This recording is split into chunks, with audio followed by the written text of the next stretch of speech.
good? We're good. We're good, okay. Approval of the agenda, we have an amended agenda. Line 8C was added, discussion of tax delinquent properties. Was that the only change to the amended one? Yes. Yes? Okay.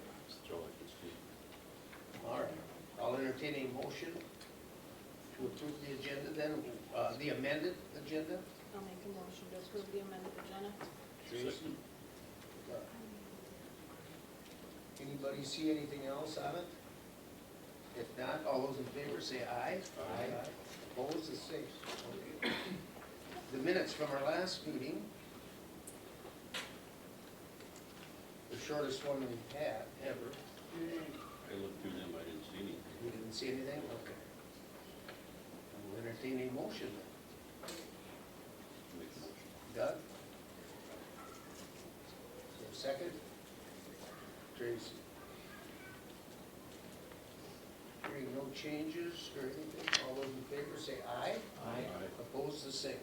All right.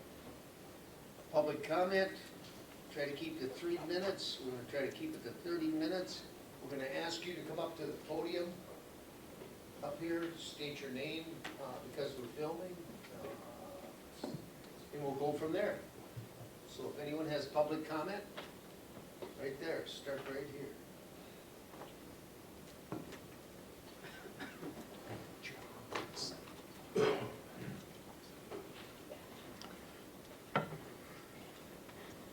My name's Bob Blake. I live in Lorraine Township, and I'm here to ask the board to vote no on these moratoriums, both of them. I don't think it's clear that they're legally enforceable, and I'm not sure what the moratorium would cover. Since you only have direct jurisdiction over zoning, I'm assuming it would apply to building permits, and I'm not sure how you defend denying a building permit to someone who wants to build an ag building in an area that's zoned for agriculture. So there's this real question in my mind if it's legally defensible to have this moratorium. If you want to have a discussion on special use, that's a separate issue and can be held on down the road whenever you choose to take it up. But I think this moratorium is a bad idea. The other thing I think has been suggested is that the county should take over the siting responsibilities. And that's an equally bad idea because the siting responsibilities still have to conform with state rules.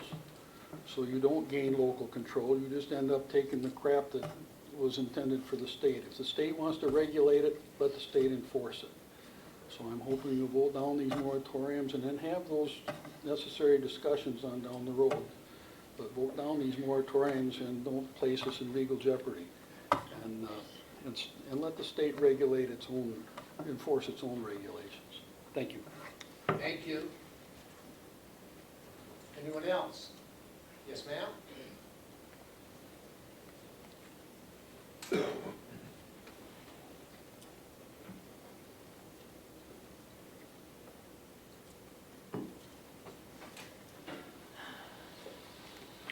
Hi, my name is Kim Dupre. I'm a former resident of Emerald, Wisconsin in St. Croix County, currently living in Minnesota. But I was a resident of Emerald for 20 years, and I lived a mile and a half from Emerald Sky Dairy, about the 1,700 cow industrial dairy at the time that's been around since the early 2000s. But in March 2016, an industrial producer from Nebraska bought out the facility and moved in and automatically put in a request to expand it to 6,000 cows. We'd already had some issues with water quality in Emerald, and so we obviously were very concerned. Then in March of 2017, an anonymous tip led authorities to a massive manure spill at Emerald Sky Dairy. It was not reported immediately by the owners, as was required. Instead, it took over 90 days before the DNR was notified. And that was only after local authorities confronted the owners did they actually call it in. 2 years later, I was finally able to get an answer from the DNR with an open records request. The spill was 275,000 gallons, It filled wetlands and contaminated a stormwater pond. The cleanup entailed 3,455 tons of manure solids in the wetlands and 8 million gallons of stormwater pond water that was contaminated. All of this was spread on area fields. And to our knowledge, while it might not be the largest spill, I think it is the largest cleanup in state history at Emerald Sky Dairy. According to another DNR open records request, a cluster of homes downstream from this spill all suddenly reported E. coli contamination in their drinking water wells shortly after this cleanup had been finished.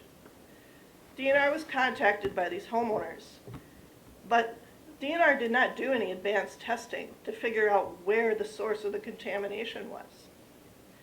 One homeowner, who happened to be the local plumber, had religiously tested their well water every year for 20 years and had never had a problem with bacteria or E. coli in their well water until June of 2017, after this cleanup was finished.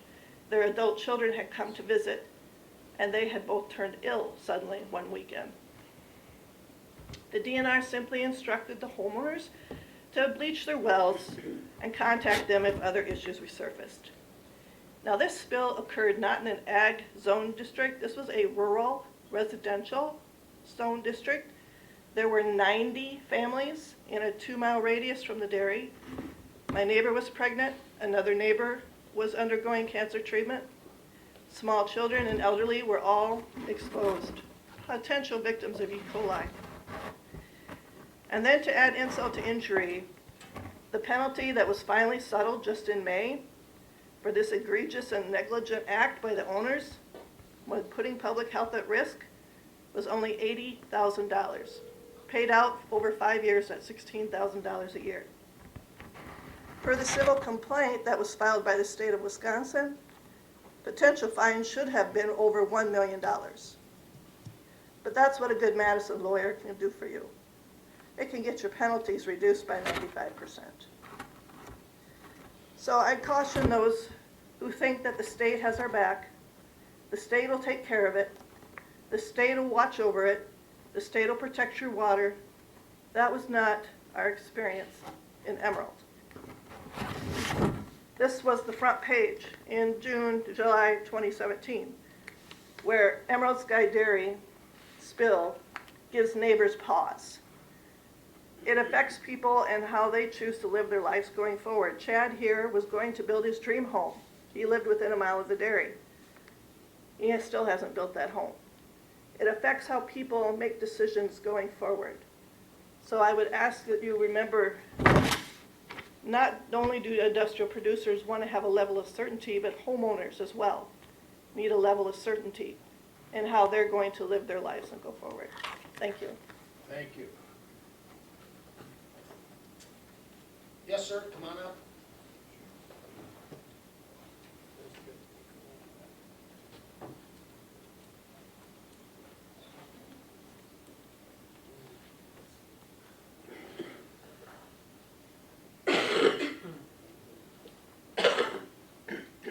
Morning, my name is Patrick McElhone. I live in Eureka Township. Some facts that you should know.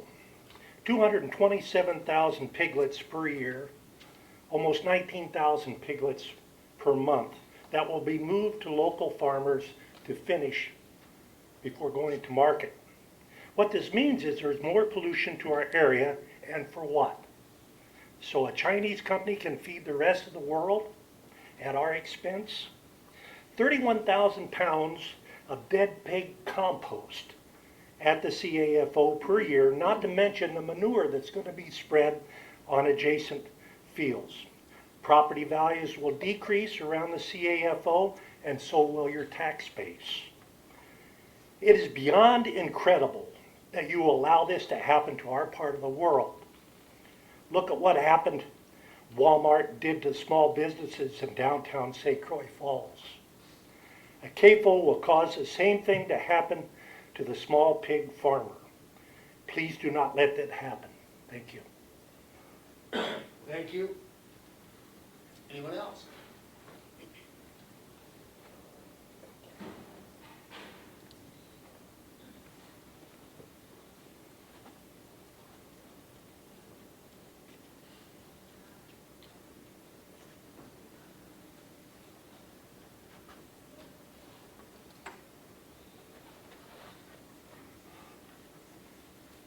My name's Howard Paul. I live on Lunding Road in Trade Lake Township. I grew up in Iowa. My uncles were all farmers. My brother hog farmed for 38 years. I want to tell you about some friends of mine and my old roommate before I got married. A friend of mine from Milwaukee. And every time he came up here and he'd get out of his car, he'd open his car door and he'd take a deep breath and he goes, God, clean air. He did it every time. We have something precious here with clean air. My old roommate, every time we would go on a trip, we'd come back skiing or whatever, he'd go over to the faucet and he'd pull a great big glass of water out of there. He'd chug it down, he'd slam the glass on the counter, and he goes, God, that's good. Those are two important things we're talking about here when we have industrial farming. Clean air, clean water. And the other important thing in life is good food. The quality of food raised by a local farmer, not a corporation, is something I want to eat. Corporate food, I don't know. You know, it's production and it's the dollar. It's not the quality. It's not the pride in the product. And we need to take a good look at our area. We have something very special here. In the world, there's a lot of places you can't drink the water because it's so polluted. The majority of the clean water in the world is right here. Upper Minnesota, the Great Lakes, Ontario, Canada. I mean, the rest of the world should be so fortunate to have what we have here. And we're just going to throw this away so some guys in Iowa can make a buck so they can export hogs to China. I think we need to take a real good hard look at what we have and have a moratorium, stop and think about it, take a look at the facts, not go on some political rhetoric that we're trying to stop farmers. We're not trying to stop farmers. Farmers are very special people, and they should protect the land, and most farmers do, and they do a darn good job of it. But for corporate greed, we shouldn't sell out our land or our water or our air. Thank you. Thank you. Anyone else? Oh, yep, come on up.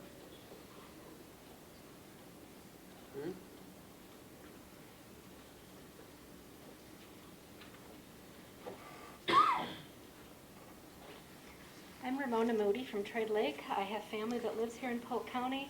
Our daughter just bought a home, her first home. She's 32 years old, and she's very excited to be a resident of Polk County. There was a comment that was made that you can't impose a moratorium, and I think your court counsel did a wonderful job researching that and determining that you can. Under the authority of Section 62.237 DA, you can impose a moratorium, but it must be for planning purposes and it cannot exceed 2 years. That's the state statutes. And in most cases, local governments will use the state standards required by ATCP 51. A local government may adopt stricter local standards by ordinances and justified on the basis of public health and safety. So there's a lot of research that you can do based on public health and safety, and that moratorium would give you time for that process. Once a facility has submitted an application, your research time ends for that facility.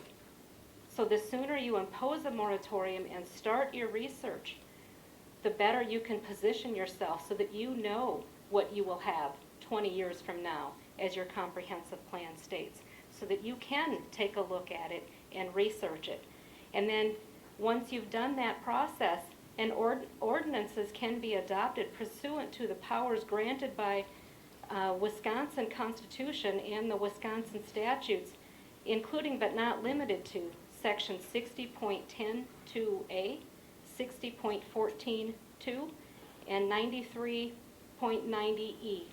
I would encourage you that you take the time to take a look at it. What's it going to hurt? What's it going to hurt to take a look at it for a year? If people are telling you to not do the moratorium, what are they scared of?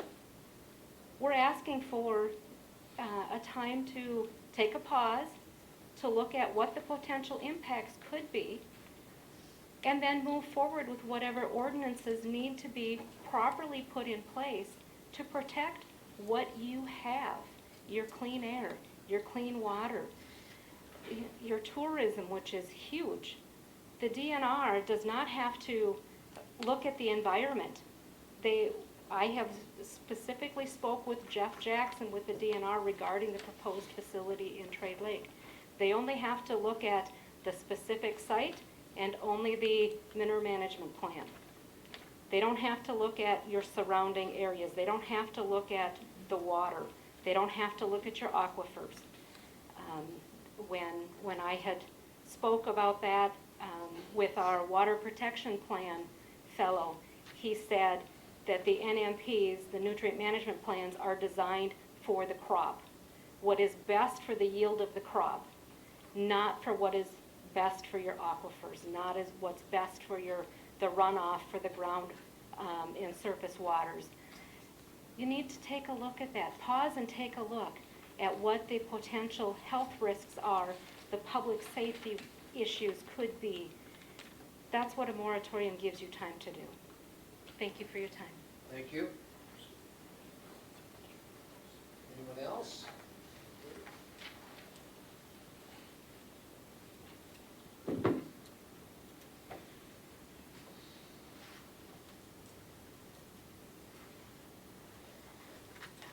Good morning. I'm Marion Nelson.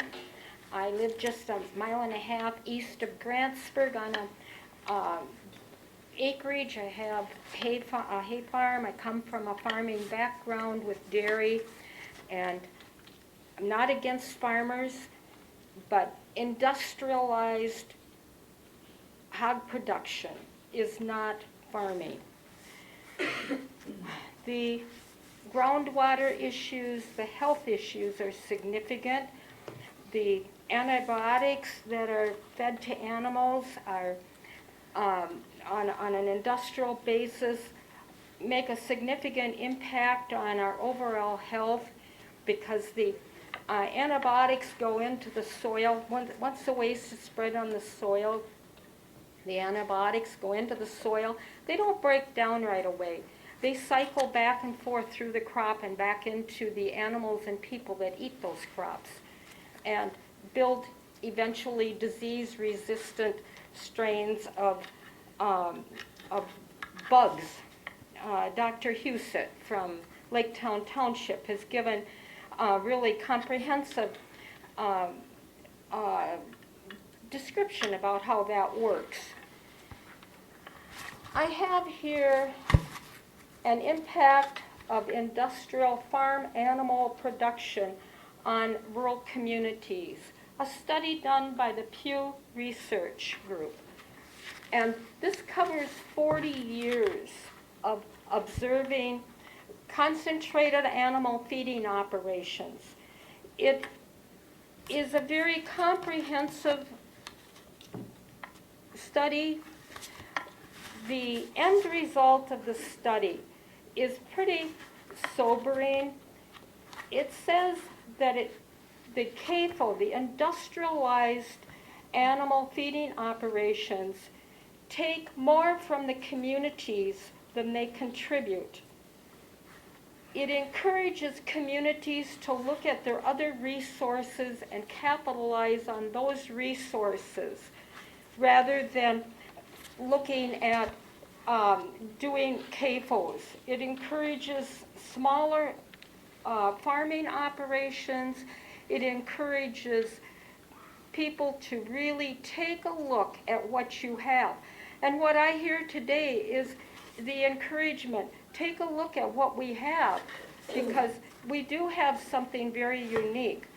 I talk to people from all over the country. They talk about what great air we have here, what great water. They feel better when they're in this area where we have clean water, clean air. And I run across people who have planned to build expensive homes here. They put them on hold so that they can see what's going to actually be the outcome of this in this area. We're already seeing the ramifications of people starting to pull back in investing in this area. Thank you very much. Thank you. Yeah, okay.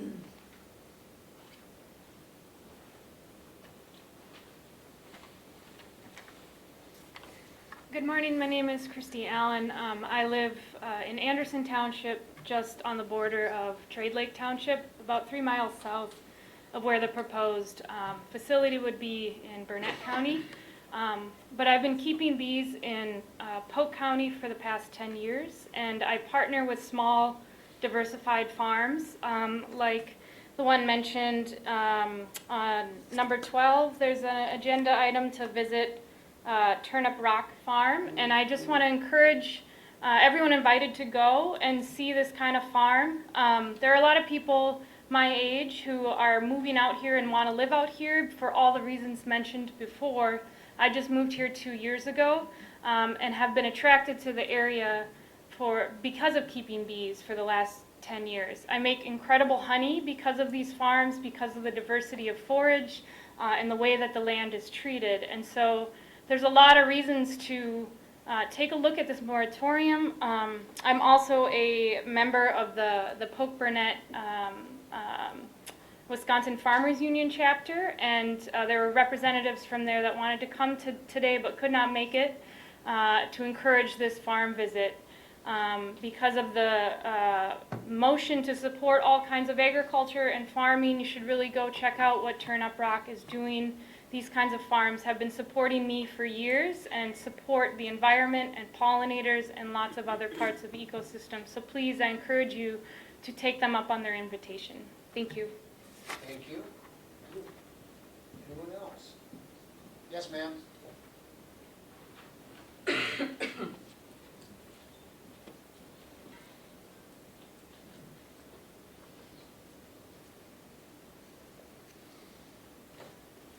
I'm Mary Falk, and yes, another Trade Lake guide here. Just in case you guys aren't familiar with the geography, we're only a half-mile north of Polk County line. So that's why this really affects us. Everybody's done a really nice job about talking about the water and the air, and I'm going to talk about something, just a couple different things.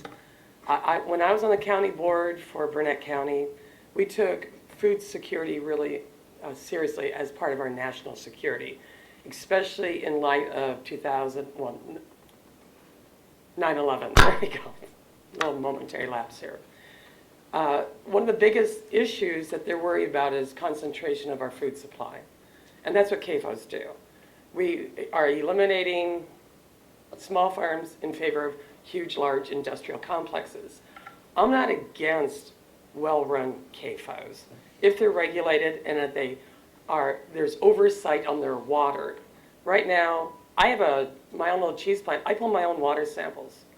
I pull my own milk samples. I could do whatever I wanted with those samples. So could these guys. So they say they're most tightly regulated, but they're not. It's self-regulatory. So anyhow, we need to protect our food supply. We need to protect our safety. And why would we want to put our quality of our water and our air and our food in the hands of China?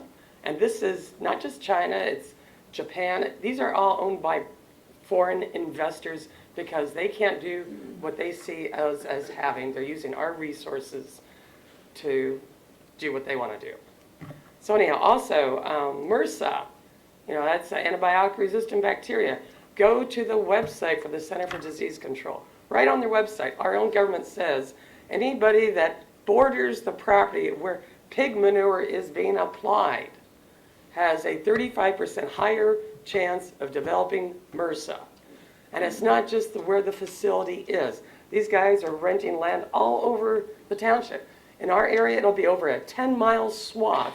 And when pigs excrete 10 times more than a human, in Trade Lake, that's 225,000 pigs. That's 250,000 people spreading their sewage around their community. I don't see St. Paul doing that. And that's what is going to happen here. And this is all based on science. This is all documented. And that's why we're asking, please slow down.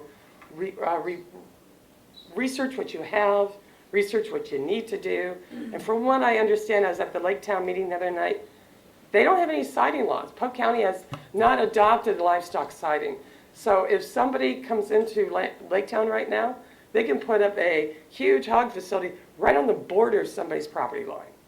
So this is what you need to do. You need to review the siting and review what you have and protect it. Be part of the protection. Don't just go willy-nilly off to the wind. And I know you guys will do the right thing. Thank you. Thank you. Anyone else? Anyone else? Okay, here we go. Hi, my name is Lisa Dorr, and I live in Polk County, and I actually live in Lake Town Township. Appreciate you guys having this hearing today to discuss. In fact, wanted to thank the chairman for taking time over such a long period of months to examine this issue. While the process might seem messy to people, it's really the way we make sausage, right? We make laws, everyone gets to speak and say what they think. My husband and I run a commercial forage operation in Lake Town, and we produce forage for beef, dairy, and lamb producers. We live about a mile, maybe 1.2 miles from one of the sites where Burnett Dairy was soliciting landowners to sell for the hog factory, so it's very, very close to us. And in Lake Town, we did pass a moratorium in July, and I'm now serving on the moratorium committee, which is a great group of people who are looking at a lot of issues. And as part of that process, we've found two areas that I really wanted to highlight that you might want to look at because of them. If we get a moratorium, we really need to look at a couple of issues. And the first one is that we don't really have siting laws here in Polk County. And the second one is we have no emergency planning for the African swine fever, which is now going all over the world. So the number one is Polk County doesn't have siting laws. We had the state regulators talk to us. We have not adopted authority under 9390 to have our own siting laws in Polk County, which was very surprising for everyone to realize. We actually have to adopt that authority. Garfield and St. Croix townships have adopted that authority, but we have not as a county adopted that. So that means that none of the setbacks that are established in there apply to Polk County. And that was troubling to me when I found that out. But then when I found out what the setbacks are, I was even more troubled because the setback's only about 200 feet at this point, which is very, very close by if you're talking about massive big buildings. The second thing that we found out is none of the siting laws apply to the compost facilities. And, you know, when small farmers have an animal die, maybe we take it out and the coyotes eat it or something, but we're talking about thousands and thousands of placentas and corpses because that's kind of the price of doing business. So these compost bunkers are not covered by siting at all. And the compost that comes out of them is mixed in with the manure, and it's not tested for pathogens or antibiotics. So those were two of the big things that we found out. And we talked to the people who live by the pig farm in Oliva, and the smell of the composting hogs was one of the biggest problems that they felt. So I think we really need a moratorium so we can explore that issue. The other big issue is around African swine fever. And this is not swine flu, it's African swine fever. Really encourage you to Google that because there's a ton of media on it right now. About half the herd in China has died. And 2 weeks ago, the USDA held simulations in 14 states about what would a state do if or when swine fever breaks out. And that was so much of a concern for the national USDA that they set that up in 14 states. Wisconsin was not one of the states, but our state bureaucrat did go to watch the Minnesota one. And what they found is there's a lot of holes in the emergency planning for when the African swine fever hits. And African swine fever is called the Ebola of swine. It does not transfer to humans, but there's a 100% mortality rate. So what we end up with is the infected herds have to be slaughtered, and the slaughtering process is not really clear, but they're talking about maybe closing down the buildings and turning up the heat, suffocating them. Otherwise, they may have to, use other methods, electrocution and some other things. But once the slaughtering is done, then the real trouble starts. And you can bring in the woman who's in charge of this. I spent an hour with her on the phone this week. What do we do with 26,000 dead pigs? It's extremely challenging. The number one thing people want to do is compost, but in Wisconsin our water tables are so high that composting is really a problem. Particularly the leachate that comes out of the compost is extremely hard to treat. It's got a lot of pathogens in it, and of course the virus itself. So those two issues, there are many other issues that we've uncovered as part of the Lake Town Moratorium Committee, but those two issues I think are good examples of why I'd really appreciate it if we could have a moratorium, take a look at those issues. Thank you so much. Thank you. Yeah. Do we have any more comments? What? We're out of time? Okay. One more. As long as I wasn't checking.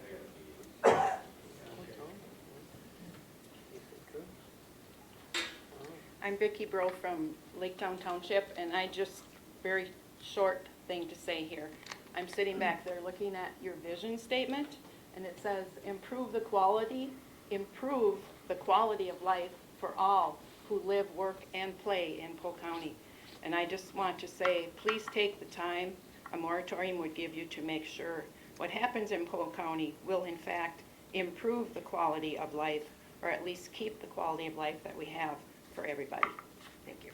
Thank you. All right. Out of our 30 minutes,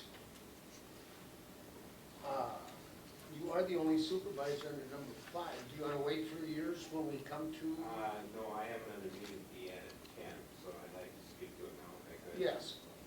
I will let you speak to it now.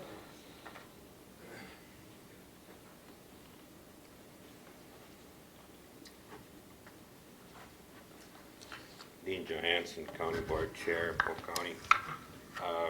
It seems like I've been here before.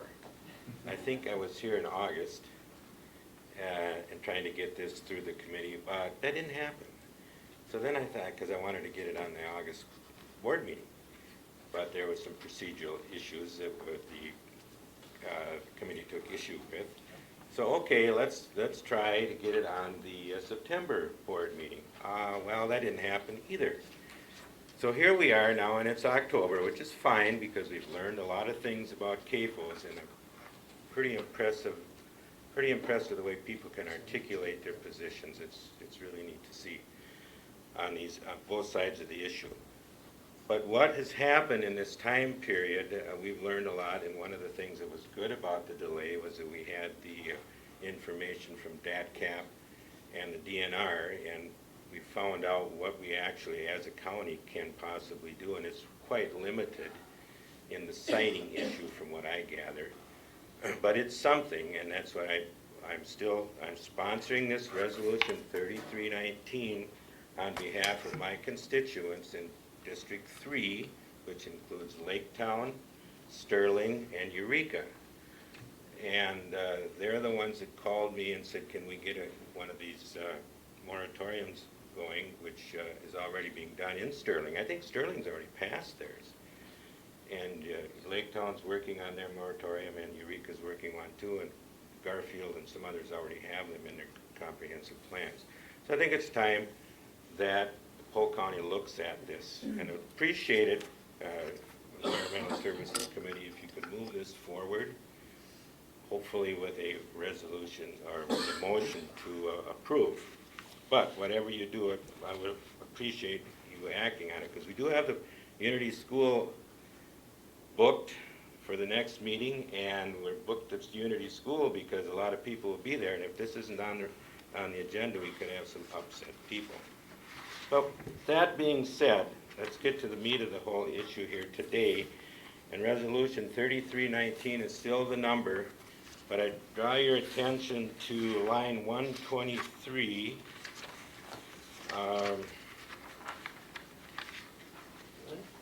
Line 123. On page 3 of the resolution. Since this resolution had not been officially considered by the committee, we were able to tweak it a little bit and make some changes, make a few amendments. And what we did was we changed 500 animal units to 1,000. Hopefully that'll be more palatable to the people that have concerns about this. I know that was one of the issues brought up early, that 500 is too low of a threshold. So that's in this moratorium 3319. And then the other small change, which I don't think was really huge, but we did have a board member concerned about the definition of livestock being beaver and mink. So we eliminated beaver and mink from the ordinance, and that's on line 72. So other than that, this resolution speaks to just about everything that was articulated by the public comments over the last 3 months. And hopefully the board will be able to, you'll move it forward to the board and we can vote on it at that time. So, Anyone have questions? any questions? On the moratorium? Thank you. Okay. All right, is there any other supervisor? No. Okay. We will go to number 6. Mr. Osborne is under the gun. And if it would be okay with the chair, maybe we can defer the budget items until later in the agenda. I don't think most of these people are here to see me. Yes, I think we can, if it's the committee. Perhaps after 14, if that would be okay with Okay. the committee. After the zoning part, all right. Okay. Should we? Yeah, 6 and 7, we'll go to that. Do we have much on the tax delinquent properties? I think we could All right, probably, those- I think we could cover those quickly. Okay. Or do we, okay. I don't see Steve here to talk about the Woodley property, but as I understand it, that work is still ongoing. I don't think that they've finished that yet. Well, And at the last, maybe we should jump to number 10 and then come back to these. If Well, that's what, I guess my point with 8 is I think we can give brief, we can cover this quickly. okay. So regarding the Greenway Varesco property, Supervisor Edgel asked me about that last meeting. Amanda Nissen and I were able to meet with Joe Burke, who is the representative from Varesco, and we did get an update.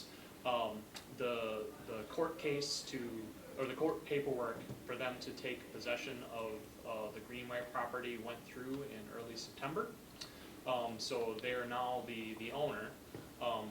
When we met with them, they said that they're in the process of getting changes to their business plan in place, handling some of the deferred maintenance on the property, and they said that they've got some things to finish up before they're really completely up to capacity. But we talked about the resolution that was passed by the county board where you guys approved the 3-year payment plan, and we're going to set that in place. Varesco asked that we start that January 1st, just because it's easy for accounting purposes to start first of the year. So that's fine. I think that we still just have to have a legal review by Malia, and we're gonna have that in place. So that's great news. Regarding the point C, I'll actually call on Mo to give an update on that.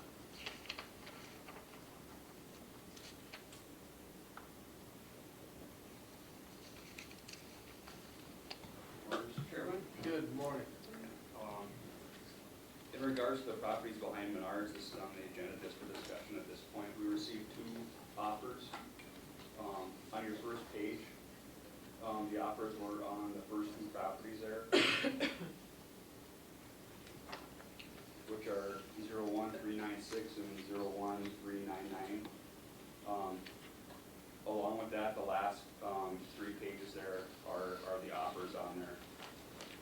The first offer is from Edina Realty on behalf of one person who wanted to buy both properties for $100,000, and the other 2 offers are from 2 separate individuals that are offering to purchase the properties for $90,000 per property.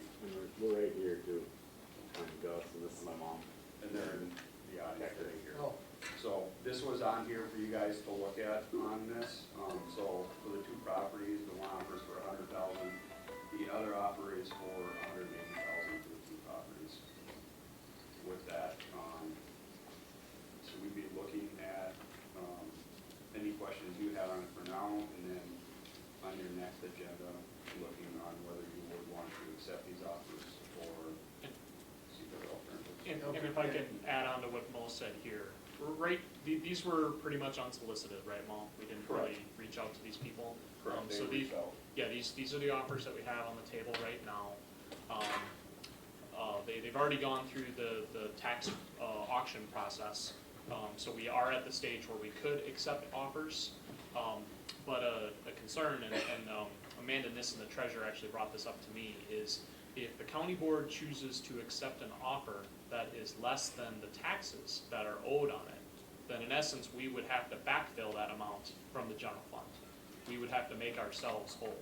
So that is a consideration when you're considering if we're accepting an offer that is less than the taxes owed. Another thing that we could consider if the committee and the county board wanted to do something more organized is, right now, we didn't solicit these offers, they're just on the table.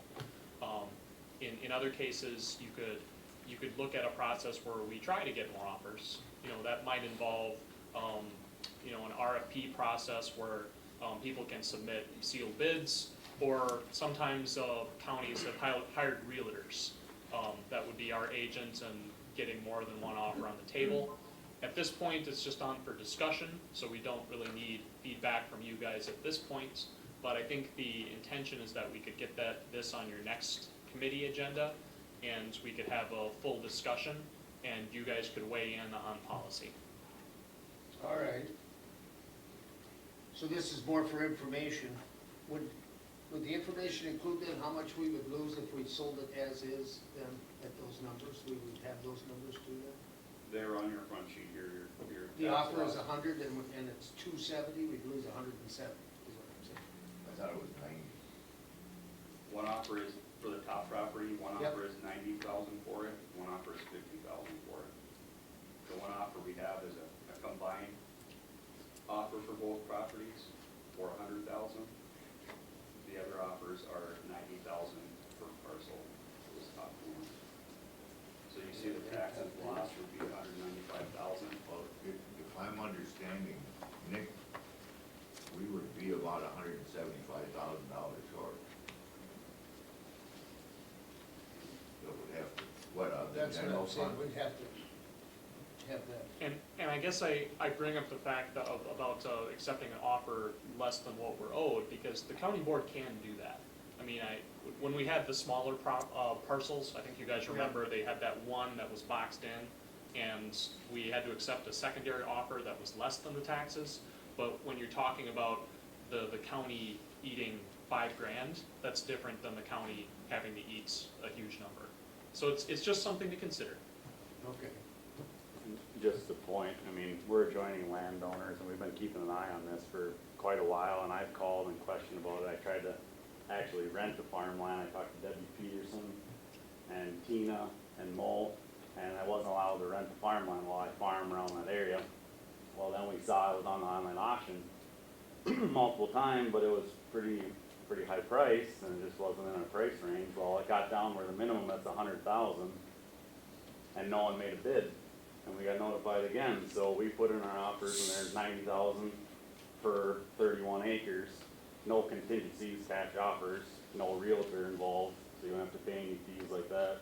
and we're willing to pay all the recording fees and everything, and I mean, the taxes, I mean, we're down at the end of the year, we're gonna pay 2,000 in taxes when we're looking at the online. I mean, we did our due diligence and research on everything, and I believe it's a very fair offer, so. And the other thing that the committee should consider, he brought up the idea of renting the land. We're actually barred from doing that. I Yeah. think it's a state law that says that we can't do that. Yeah, it was instantly shut down when I asked that, I thought I'd get a shot at that point. That would only make sense, yeah. All right. So we'll have pros and cons from that for the next meeting, and we'll have it on there. Either accept or not accept the offers then. Okay.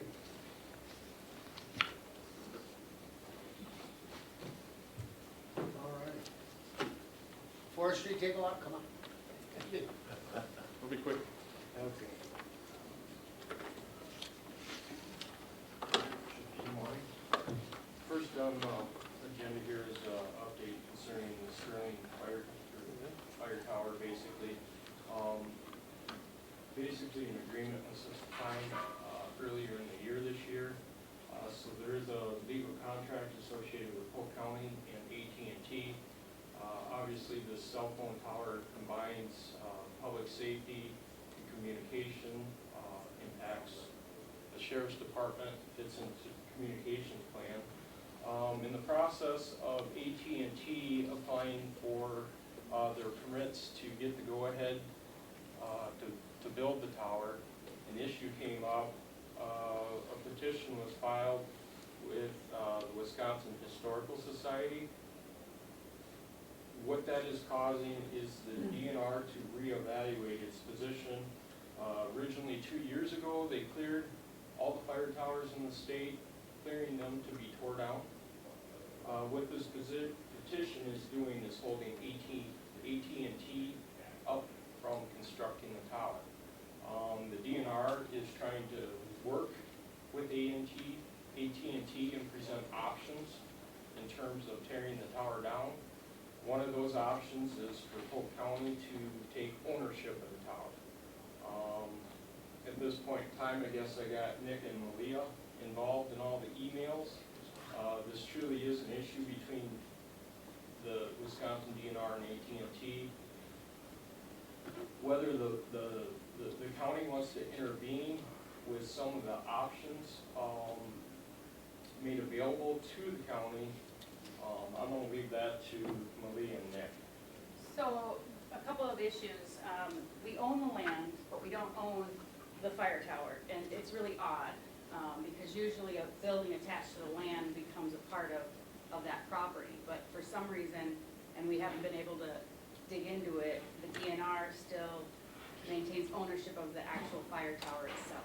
So the question would be whether or not the county, without taking over ownership of the tower, would have legal standing to file in the circuit court for a declaratory judgment indicating that the filing with the Historical Society will not bar either the DNR or the county or AT&T at the acquiescence of the DNR and the county to tear down that tower.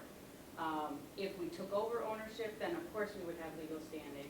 I believe we'd likely have standing simply because we own the proper, the land underneath, the land that the tower is on. But that's where we are right now with that tower. I do think we are under some legal obligation to do our best to ensure that the lease that we've already signed with AT&T can be effectuated. So we do have to take steps, but that's where it sits.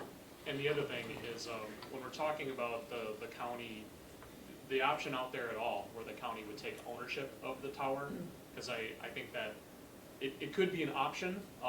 I would not recommend that, because you just think this through about the worst case scenario. It could be a case where the county agreed to buy this tower for $1 and take ownership with the hope that we could expedite the process. Well, maybe then we're stuck in the same muck that the DNR is with the Historical Society, court, and it would be ours. So we'd have to maintain something until this process is played out. We'd have liability concerns until this plays out. So I think right now, we're investigating our legal options to see if we can move this along. But I think that the county has an interest in getting a cell tower there.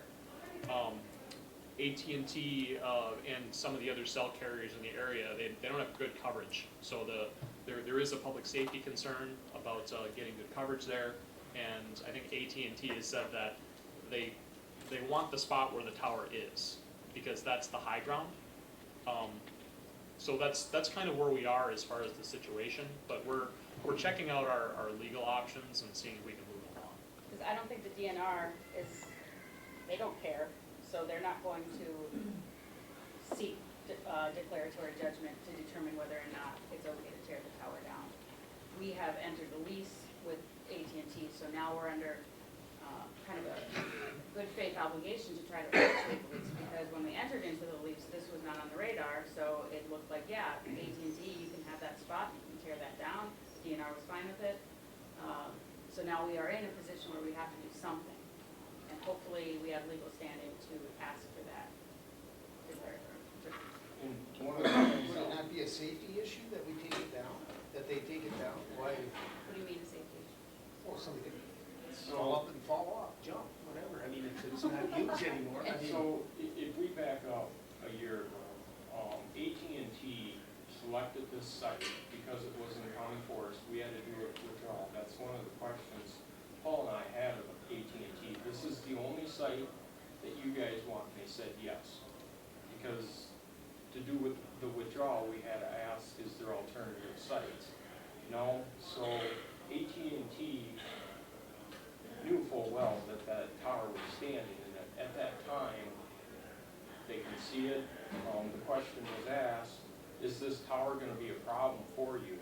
2 years ago, their position was, no, if we have to, we'll build it right next to it. But now with this historical society potentially filing it as the historical site listed on the registry, is there setbacks? Is there new problems that weren't evaluated before? Well, and the way I understood it, it was an organization out of Tennessee that. I thought it was Maryland. Maryland. I thought for sure it was somewhere western in the south. Yeah. Yeah, that asked for this to be deemed a historical site. So I'm fairly. How do they have jurisdiction? Well, Or what validity or what? they sought out the Wisconsin Historical Society. They requested this of the Wisconsin Historical Society. So I don't know, maybe they're from here originally, Have we got any other towers like that one? not in that area. And it's- No, but I mean, In the state, in the yeah. county, is No. that the only one? I don't know if it's the only one in the county. Frederick, there's a One tower, on W, Frederick, off of W is still there, isn't it? Frederick Fire Tower's there, and that'll stay because there's communications on the fire tower itself, along with the comm tower that's next to it anyway, because that one's, the department's owns the land under it, and it's gonna probably keep that one just, they don't use the tower, but they use the height further. So the one, It's used for other things, for telecommunication services. the one in So- Sterling is the only county-owned, or county land. County, And- county Let's land. just, Yes. But many of these have been torn down across the state. if they want it to stay, let's lease it to the historical for $5,000 a month. But they have easement. The DNR has an easement to have Yeah. that for fire detection purposes. Well, what legal standing does a historical society have? They come in and just stop things. Well, it's just like an It's- endangered species list. Once something is deemed something, then. Was that different deemed? Is rules it on apply. the list? It was cleared 2 years ago by the department to be able to take these down, so it was cleared through NEPA to be able to tear these down statewide. So that was done 2 years ago. So that's why we were all good tearing this thing down. So what would change that standing? This petition to the department, wasn't to the county. It had nothing to do with it. No, nothing to do. It went to the department said, we cleared this 2 years ago, and they said, I don't care, look at it again. So they're looking at it again. It will get cleared again, fully confident, but it could take who knows how long. So a declaratory judgment would likely be a way to expedite it, but the question is, since we don't own the tower, do we have standing to ask for that judgment? And so if we don't take ownership of it, I don't know, I'm hopeful, I mean, We should, yeah, find we own land, say it has to be vacated.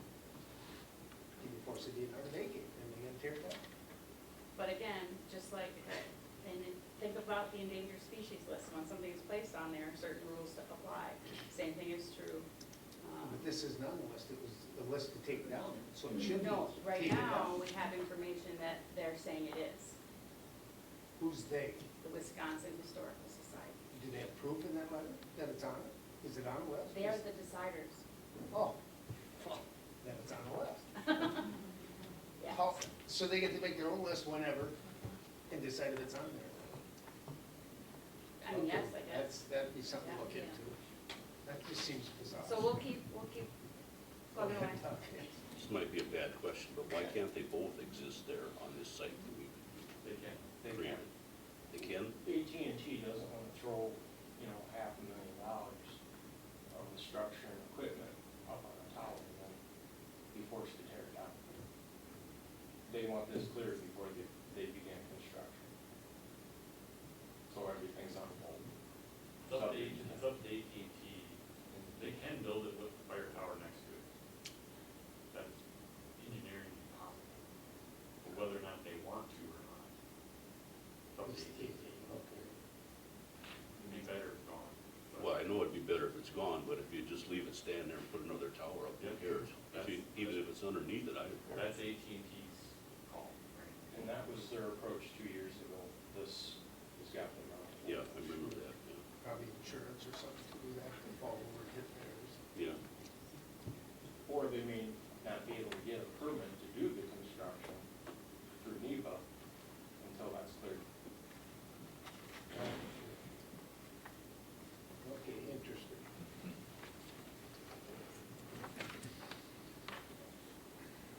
Okay.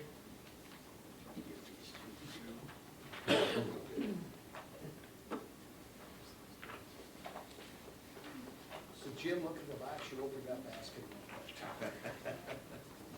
Well, we got What do you information got? now. Are these the original? Yes. Okay.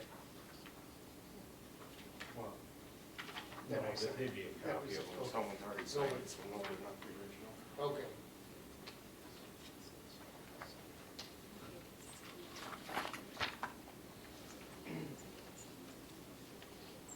I'll be very brief on these next two items because you're gonna both play here today. Going over the 2020 annual work plan, the reason I'm bringing this towards you today is associated with the Forge Administrator Grant, which I received through the state, which essentially pays half of my wages and 40% of my fringe benefits. So this work plan has got to be approved. That's the driver of why this is in front of you today. Not much has changed. This is pretty similar to last year. I did outline this kind of in goals real briefly. If you flip to page 4, goal number 1, basically me and Paul do annual runs and try balancing out over a 10-15 year period. And basically it remains unchanged at 423 acres. So the budget was driven with the 423 acres of annual harvest. Goal number 2, administer all sales sold. Currently there's $191,000 on the books.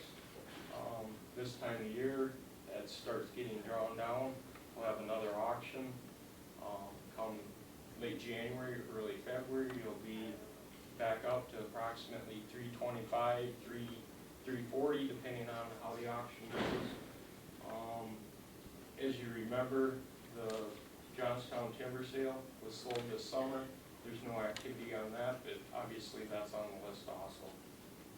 Another part of me and Paul, why we're here, on the 17,000 acres, we're required through third certification, and it's just a good idea to keep all the inventory information on the forest less than 20 years old. Below that is we're in pretty good shape. There's 167 acres that need to be completed yet this year, and quite a bit that, 911 acres that would need to be completed next year. Goal number 4, while I'm asking for reforestation dollars, prepare 100 acres for planting in 2020. I guess I could do 50 acres of planting a year, or I could do 100 every other year. Logistic-wise, economies of scale, et cetera, the best price for the county, it just makes more sense to do 100 acres every other year. Better price on trees, better economies of scale. Goal number 5, taking care of one of the roads out in the town of Sterling that I received gas tax dollars for, Bear Track Road. That's been a while since it's been mowed. Hopefully this week, the mowing will be completed. I need to do some grading activities on that, either late this year or early next year. And a couple more. Got a buckthorn patch in the town of Clam Falls, trying to get a handle on that before that becomes a 80-acre problem. The big ticket item that I'll be working on beginning, I have already started working on it, but I gotta start hitting it hard come December through March, is to get the 15-year comprehensive forest land use plan completed.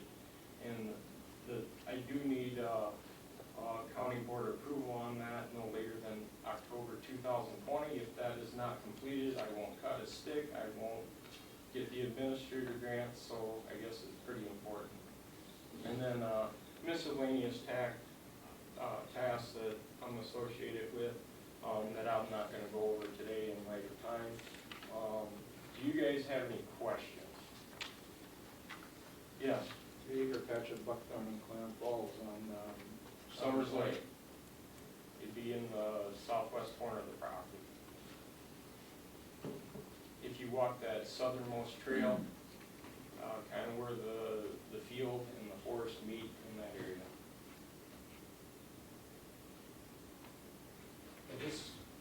Okay, so this will update that new 120 acres we got too. That has to get walked through that Johnson property that we're getting? Yeah, that will be part of the timber sale administration. That'll fall. Recon exercise. There's a workflow associated with that. Okay, with that too, okay. Mark, those 2 tornadoes we had, you know, that Half Moon and White Ash Lake took down all those trees. Has that affected the price of timber any? I mean, Because you said, how long ago did you get this last bid? so basically, the storm hit mid-July. I don't remember exactly, but I was out for bid on that late summer. I had it out for bids for 30 days, and then I came here sometime in September to get your approval to authorize me to accept the high bid. It probably won't affect our prices this winter because they're buying so far ahead. So we probably have a year and a half till we cut and blow down, and that did affect the prices, area-wide, statewide, really. So I would not say that it won't affect them, but it's probably not a lot, because by the time we sell timber this, January or so, they're buying a year out. And and they're buying on futures, right? They're guessing at what they can sell wood for a year from then, when they probably cut it. So we'll see. We'll see what happens. But yeah, currently with the blowdown in this part of the state plus farther east, affected prices very widely, for sure. I mean, what I'm a little nervous about is basically all the logging contractors have kind of left their normal permits, and they're cleaning up blowdown, which is all good, they should be, but I got $191,000 on the books, and if we do another auction, $235,000 on the books. If they keep cutting blowdown, my revenue stream could be in jeopardy. We'll see. They're allocating logging equipment to where it needs to be right now, in my opinion. So. Okay, any other questions on his work plan then? If not, I'll entertain a motion. The motion should state that goes to the full board. This one does it not? I'll Assistant. Okay. I'll second. Jim and Brad. Any other questions on 1919? If not, all those in favor say aye. Aye. Opposed, the same. Okay, so 4219 moves to the full board.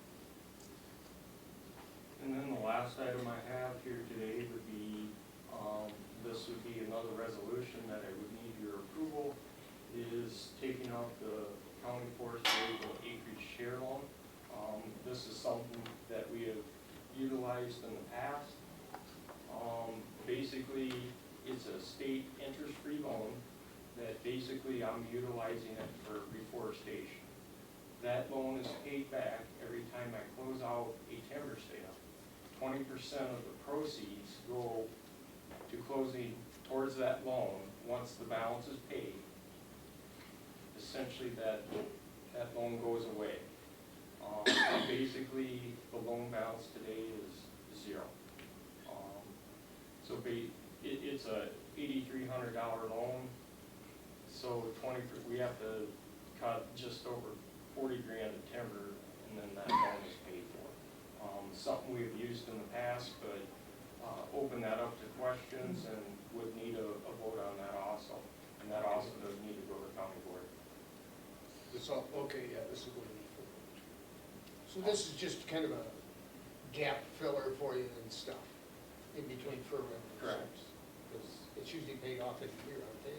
Correct. 2 years One or less, all of them are? Less than a year. Yeah, okay. And if we don't pay it, it's interest free. Yeah. I'll make a motion No, okay. Good section. So Brad and Tracy on resolution 4119 to move to the full board with approval, I guess. All right, all those in favor say aye. Aye. Opposed?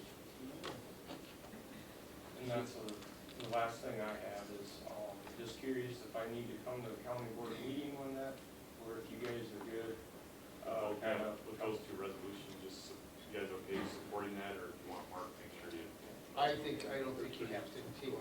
Okay, thank you. I'll see if I can put it on the consent agenda. There you go. I can try. I can always try. Let's take a short recess, and then we'll get into number 10 and get through these. How's that sound? What does everybody think?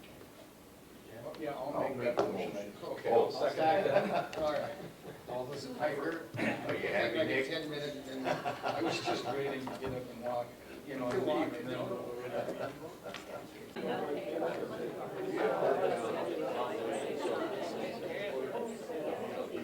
all right.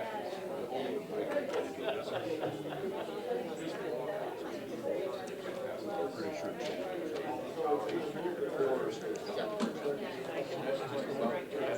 Because those. Oh, yeah. What's the answer? Is everybody here? Let's come back to order.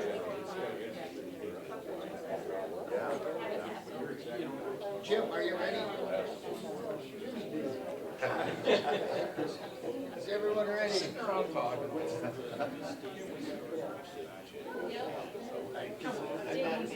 I'm not.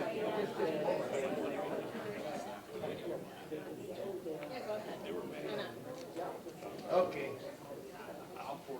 Nick, Nick, he'll be thinking. All right. We're back in order now. And we will go to number 10, resolution 3319. And Dean spoke to that, to the two changes they made. We want to make sure we have the page 72 in our packet.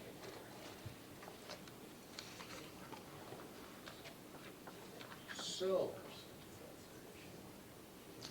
they took out beaver and mink, and then on the other one, they put, on 123, he put 1,000 instead of 500. So those are the two biggest changes. Otherwise, what did I see on line 42? That would create that number that, if I'm correct. Is that right, Malia, then? If we do that, that number would come up? I'm sorry, what?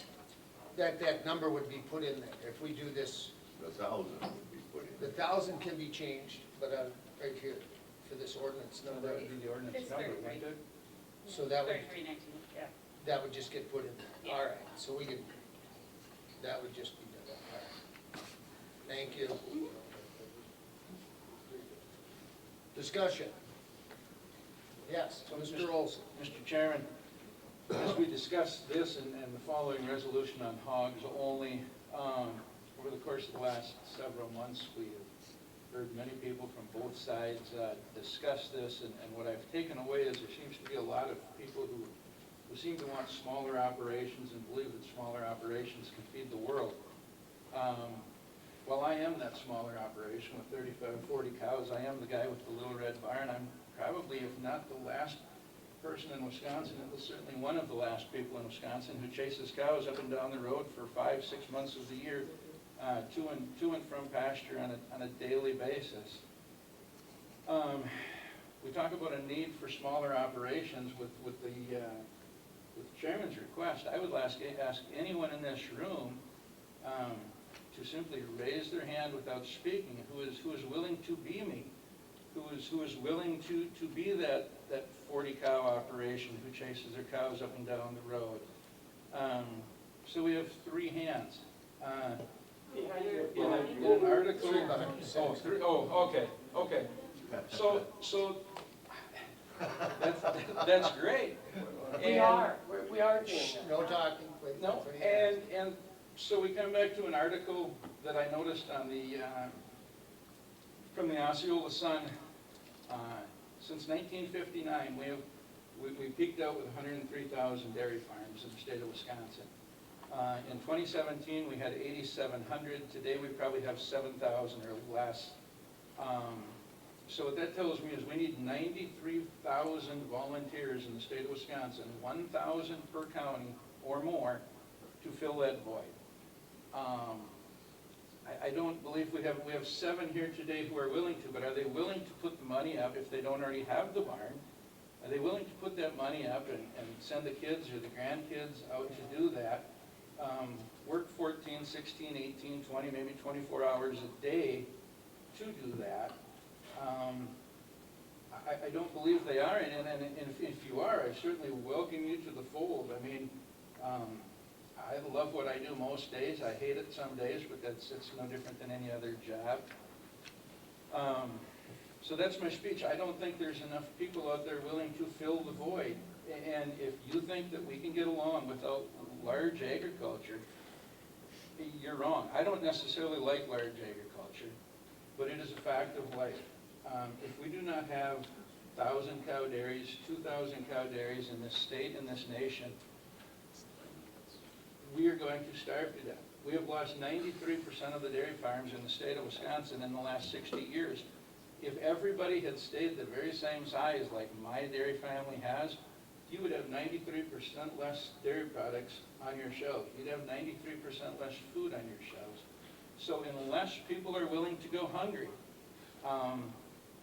we need these. These are the engines that drive the economy. Dairy is realistically the last piece of agriculture, one of the last businesses in this county, in this state, and this nation that has not gone commercial. I don't have to like it. I just have to be willing to accept it. A CAFO will never run me out of business. It'll never make me sell my cows. I can compete with the CAFO financially because realistically over the last 4 years, as agriculture has been in nothing more than a deep depression, the guy milking 5,000 cows is in no better financial shape than the guy milking 40 cows. We are all in bad financial shape, and most people are unwilling to be there. Most people are unwilling to put in 7 days a week, 365 days a year without a vacation. And so, that being said, I'm going to make a motion that we send Resolution 3319 as a committee to the full county board without a recommendation because it is going to be, I am sure, fully discussed at the next county board meeting in October. And I believe that any changes that we would make to it today would just be once again heavily discussed in October at the full county board meeting. So I think it is, I will say, prudent of us to just let the full county board have the discussion, rather than having the discussion today, making some changes, and maybe supervisors wanting to change those back to from where we changed them, and let the discussion and the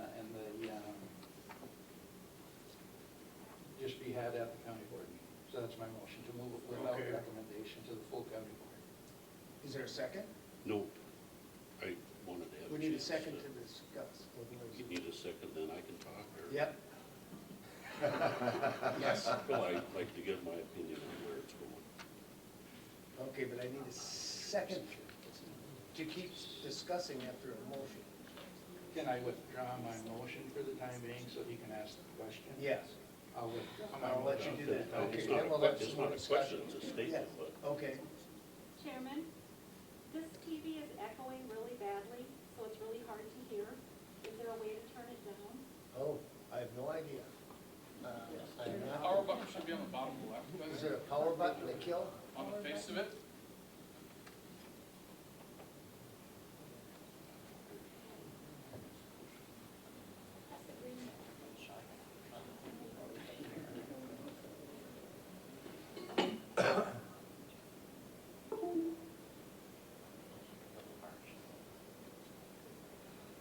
Nothing doesn't work.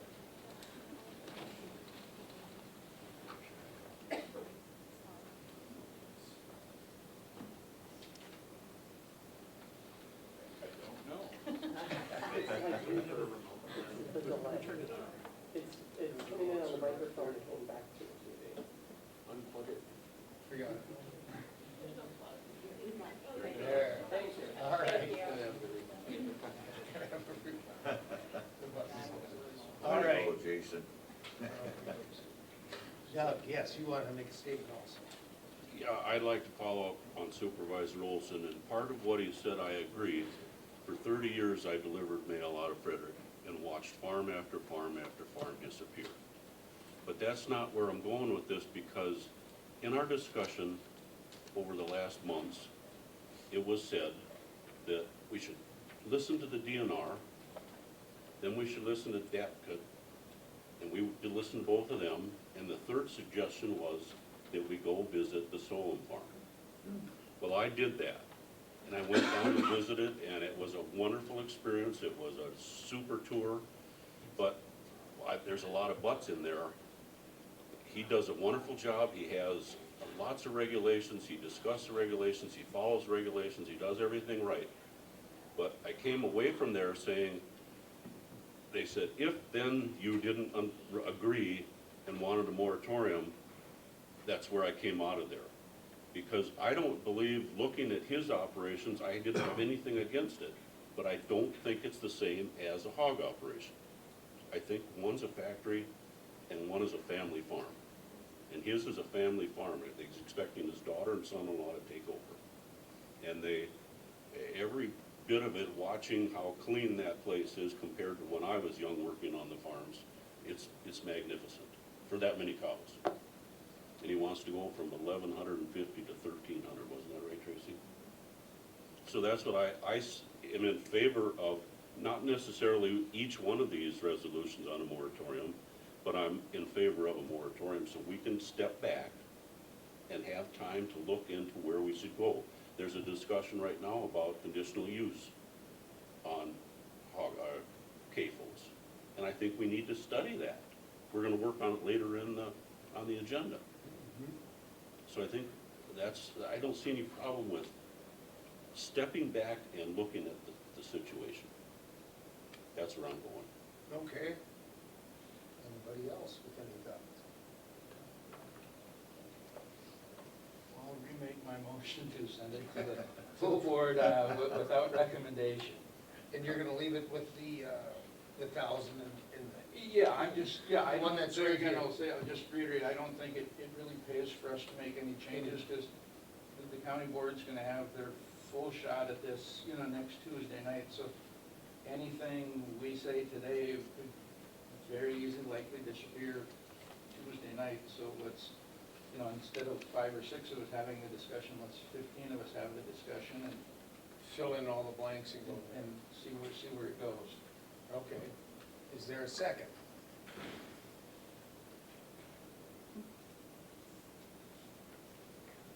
I'm not gonna second it if it's being sent without recommendation. It can be sent without recommendation, then I can say, I don't agree. I mean, I recommend it. Okay. Mr. Chair, Do we take a vote? if there is no second, it dies, and somebody else needs, perhaps Supervisor Rowdy could make a motion then to send it with recommendation and see if there's a second to that. And then, well, we could do this one and vote either way. But if no one has seconded. Okay, if nobody Supervisor seconds, Wilson, yes. I mean, So nobody wants a second without recommendation. Then that motion dies. Okay. Then I make a motion to send it to the full board with recommendation. I'll second that. All right. And that we're talking about both of them? Nope. No? One at a time. We're doing one. We're just doing 3319, the first one. Actually, a point of clarification, Mr. Chair. Are you talking about a positive recommendation or a negative recommendation? I mean, are you recommending passage or are you not recommending passage? Yeah. For passage. I think you just said recommendation. Yeah, So, for passage. okay. Yeah. Okay, for passage. So that'll be in the motion. Okay. For passage. All right. Well, all those in favor say aye. We get discussion. If you want to, I was gonna have a vote. Yes, you can. So, my problem with this moratorium as it stands is, we've heard for 2 months now that everybody who gets up and says, I have no problem with what we have today. I have no problem with what we have today. I have a problem with hogs. And this moratorium is going to affect everything that we have today, because cattle are included. And so as long as we're willing to shut down the family farmers out there who have a KFO, who are close to a KFO, or who are considering moving to a KFO sometime in the near future, I will say, then that is okay. But we have to realize, once we do that, then we have affected the family farms that everybody who is, and maybe I'm wrong when I say this, I don't believe I've heard one person get up and speak in public comment and say, I'm against the family farm. But that's exactly what we have in Polk County. We have nothing more than family farms. I am a family farm, Kevin Solom is a family farm, owns farms up by me who are KFO, who milk 800 cows, have 10 family members in that operation. But we have to realize that once we do this, we're stopping them from doing anything. Kevin Solom isn't going to go to 1,350 cows in the next year if this moratorium passes. We're going to shut him down. We're going to shut down everybody who wants to go from, I don't know, if somebody has 800 cows and wants to go to 1,000, we're gonna shut them down. And that's what we have to realize. There is a ton of unintended consequences in Resolution 3319. And I don't believe that they necessarily stop at agriculture. I think it will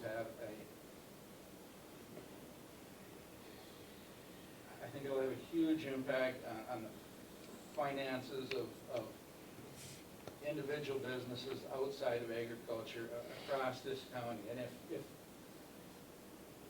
is either of these moratoriums going to affect me? Absolutely not. I milk 40 cows. But it is going to affect Polk County in a huge way. And if we're gonna say the business that drives Polk County, the business that has been the economic engine to Polk County since before Polk County was a county, if we're gonna put a moratorium on that, then why would any business come to Polk County? And if we're going to put a moratorium on something, Both of these resolutions speak to the fact that, you know, that we have shoreline ordinances, things like that, and we don't have things to protect, I'll say agriculture-wise. Well, we have ATCP 51, we have the county manure ordinance. There's all kinds of things that regulate agriculture. And if we're gonna put a moratorium on the economic engine that drives probably 12 of the 15 districts that sit on the county board being outside of the 3 cities, then, and we're worried about ground and surface water, which we should be, and I believe every farmer is, why are we then not putting a moratorium on building and lakeshore properties? You know, everything that could affect ground and surface water, we should be having, you know, when does the moratorium stop? And I'll guess, you know, why are we worried about dairy when that's gonna take the brunt of this? There's no hog farms. We don't know if there's a hog farm coming in Polk County. There may be, but guess what? If we pass one of these moratoriums, 6 months or a year from now, the hog farm can still come. We can't stop it. We know that. We can't stop the hog farm from coming. We can say, oh, you can do this, you can do that. We can say all those things even if we don't have a moratorium, if we get our butts in gear and do something about it. But I am vehemently opposed to this one for the simple fact that this is going to have a huge impact on dairy in Polk County, and I believe the gentleman sitting behind us from the snowmobile clubs realize that it's going to have a potentially a huge impact on winter sports in Polk County if this passes. But there you go, there's my speech. There's your, okay, so, saying that. Do we have a chance for a rebuttal just because he was going on this? Because he's after you, I'm gonna answer. This would be something for Tuesday night if you want that 1,000 That's where animal I'm unit going with this. number high. We're just sending this on to the full board for a discussion, and I think the full board has a right to discuss it. That's where it'll end up, because that number could be 15, or Yeah, it could there's be room to do the other one just home. So 1,301, because then it doesn't affect anybody, because Solon wants to go to 1,300. I'm just using that as an example. I'm just saying, I like to see it go for a discussion. for the discussion. Yeah, and that was where I was coming across with the no recommendation, because I'm not gonna vote to recommend it. I'm not against it going to the county board. We're just recommending it. That's all we're doing here. Is, The fight is at the board. oh, Okay, I'll have a speech for that. I know you do. So all those in favor to move it to the county board Now, is this recommended for passage for or just? passage to the board? Well, that's the same thing, it's gotta get there. It's gotta get there. Okay, no, I just, clarification of it. I mean, I mean, we can clarify and say, go to the full board with, whatever changes they wanna make. it's all right. I'll just vote no. I'll just vote no. Yeah. You can vote no on We'll this just- part. we'll get I think it's good. All those in favor say aye. Aye. Opposed? Aye. So 5-1. As long as that's in the minutes, we're done. Okay, so that goes to the full board. Now, number 11 is the one, 3619, relates just to the hog part. So basically, I don't know, Mr. Nelson's not here, but I don't think, there's just a few numbers missing that would be added, I would assume, at the full board. And that would be all right then, Malia, those numbers, Right. animal unit numbers and things? I believe that was the author's intent. Okay, that those numbers would be set then. Okay. Mr. Chairman, Yes. would this ordinance be discriminatory? So, It's May I- strictly dealing with hogs. well, hogs are not a protected class. They're what? Hogs are not a protected class like a female or someone of color, someone with a disability, so. Oh, boy. 50% of them are females. She was ready for you on this one. She did. That was good. we did pass it through Wisconsin Counties Association. They did sign off on it being an enforceable moratorium. Well, then, my second question on this, do we need to send two of them? Yes. Yes. Yes. One is One is completely just- separate from the other. One is everything. Yeah, that's what I mean, And one is strictly hog. And one is just That's the hog. part I don't like. Yeah. Mr. Chair, I think this relates to county board rules. So the way that the board rules work here in Polk County is a committee can't kill a resolution. You could vote it down, but it would still proceed to the county board. Yeah, So I think maybe that answers Supervisor Edgel's question. but this one, otherwise the first one would get so amended, it would, it would be easier to take the second one. Yeah. See what we're looking at in discussions, instead of rewriting the first one. We'll see what happens Tuesday night, huh? How about that? Yeah, so that's why it was split out that way, I think, was the intent of the author. Just to split that out, instead of saying everything, just the hog. So, and it would save quite a mess with it on the floor for amending and stuff, so. And my guess would be if the first moratorium, number 33, if that one was to pass, it would likely render the second one moot, and county board wouldn't have to address it. But if the first one does not pass, then certainly the second one would not Come, be moot. yeah, okay. All right. I'll entertain another motion then. Make a motion that it gets sent to the full board with a recommendation, with their right to make changes. Okay, Did I word that right this time? sure. Close? As long as she types it right. And Tracy is gonna second that. Okay. Is there any more discussion? Because then that's where the numbers will get filled in. That's why I asked about the blanks, so. All right. Nothing in there about gender then. No. Not yet. Not yet. So, all those in favor to move it? Aye. Say aye. Opposed? Okay, so that was 6-0. All right. Cool. They both move, and they're both on the agenda, are they not? Yes. All right, Yep. so they are on the agenda for Yes. next Tuesday. Good. Number 12, So, possible, I'm sorry, Nick, go ahead. oh, wait, go ahead. Mr. I had my head down, I was reading, go ahead. I was just gonna say, this was actually put on at my request. Okay. The county board and also myself, we received a letter, from the Turnup, Rock Farm. I guess they're an organic farm. And the date that we received it was actually after, it didn't make the agenda deadline to get on your last meeting, so it's actually on the agenda this time. And the reason we put it on is, the committee considered the tour for the Solon farm, and they voted on it, recommended it, and staff set it up.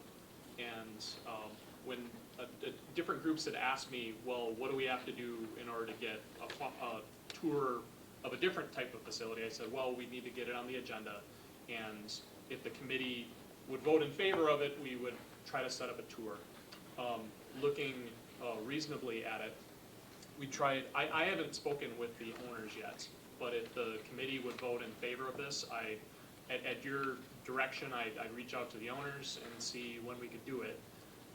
Realistically, we'd be looking at earliest probably Friday, perhaps Monday, because I think they would want to get the tour in before you guys have your county board meeting next Tuesday. Oh, okay.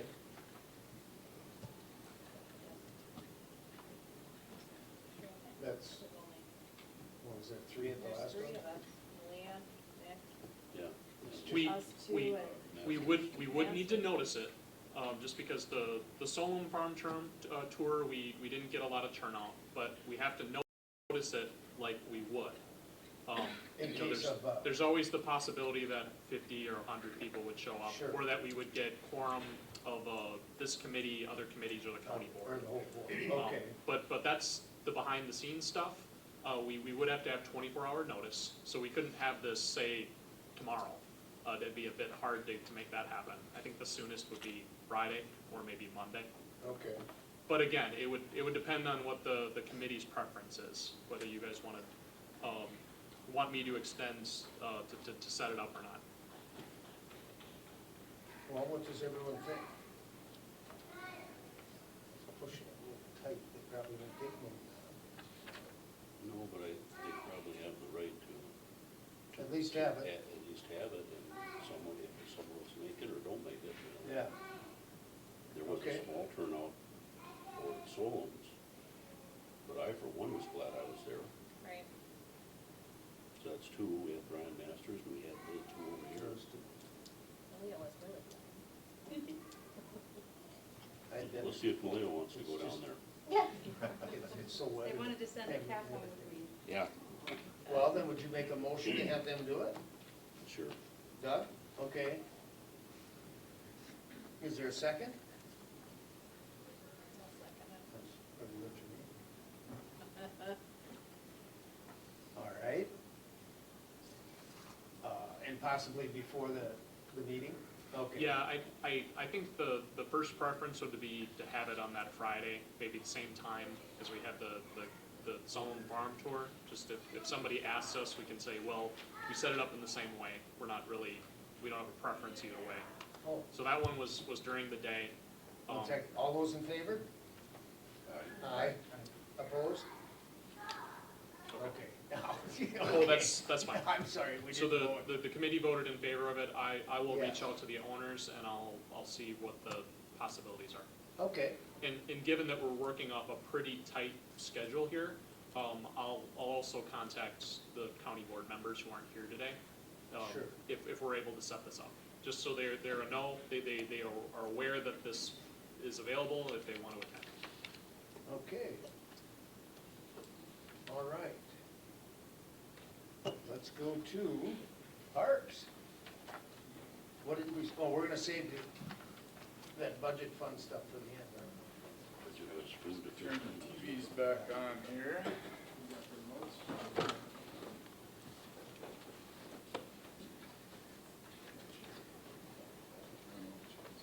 Well, we're getting the TVs back on, I'd give a quick trail update.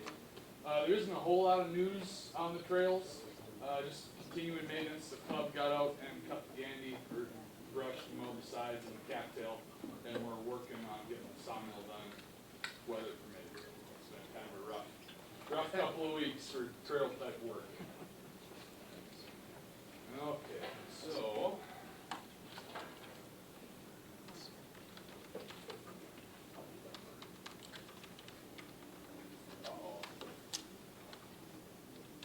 We got your password. I know, it's hard not looking at it. There we go.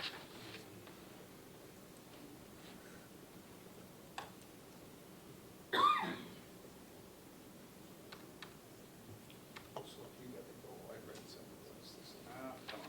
stuff that goes up. Didn't you have some? So, we put together a little PowerPoint with the, to summarize the questions from the outdoor rec plan public comment session and the survey that we had put out. So we'll just jump right into it. We'll go pretty quick. Question one was, what county facilities do you use for outdoor recreation activities? Is TV on too? Yep. So pretty overwhelmingly, the trails were noted as facilities that were used. And you're going to see kind of a common theme throughout these 5 questions that revolves around the trails. So all the responses, 62% of them, were on trail type facilities. 38% were non-trail. Question 2, and this won't be a surprise. The top 4 uses. Question 2 is, what recreation activities do you participate in on these facilities? So the most used facilities were trails. The most popular activities were trail-based activities. Hiking, walking, running, biking, ATV, UTV, and then snowmobile rounded out the top 4 activities. So out of all the responses for question 2, 81% were trail-related issues, and 19% were non-trail. Question 3, this is where we get a little bit into the weeds. This is the first question we let folks, we gave them a blank piece of paper basically and let them tell us what they wanted to talk about. What kind of experience are you looking for during that activity? This question allowed for people to kind of use, I want a silent experience, or I want a motorized experience as a proxy to talk about the issues at hand. So the kind of the two notable examples here, like trail characteristics. This one's pretty important here. 144 people, which was by far the most, like the limestone and gravel trails versus paved. There are a few folks that want a paved trail, but everything else is kind of all over the board. Question 4, are there improvements that you feel could be made to enhance your recreational experience on county facilities? So this was another heavily weighted trails question. 83% of respondents talked about trails versus non-trails. So the general non-trail responses, 75 people or 75 responses, people can make multiple responses. So if somebody said, I like the limestone on the trails and I also like the bathroom at D.B. Kennedy, they got a tick for both. So that's, but 75% of them said the things other than the trails are just fine. 63 folks, I mean, that's pretty, everything's numerically organized there, so the top responses are at the top of the list. Question 5, if you currently don't use one of these Polk County facilities, what additional opportunities would you like to see? Would make you use one of these facilities? Again, heavily trail related, 85% trail, 15% non-trail. Trail related activities, 56 or 19% of the people said more ATV trails would make us want to use more Polk County facilities. And then on the non-trail side, the top one was RV campgrounds.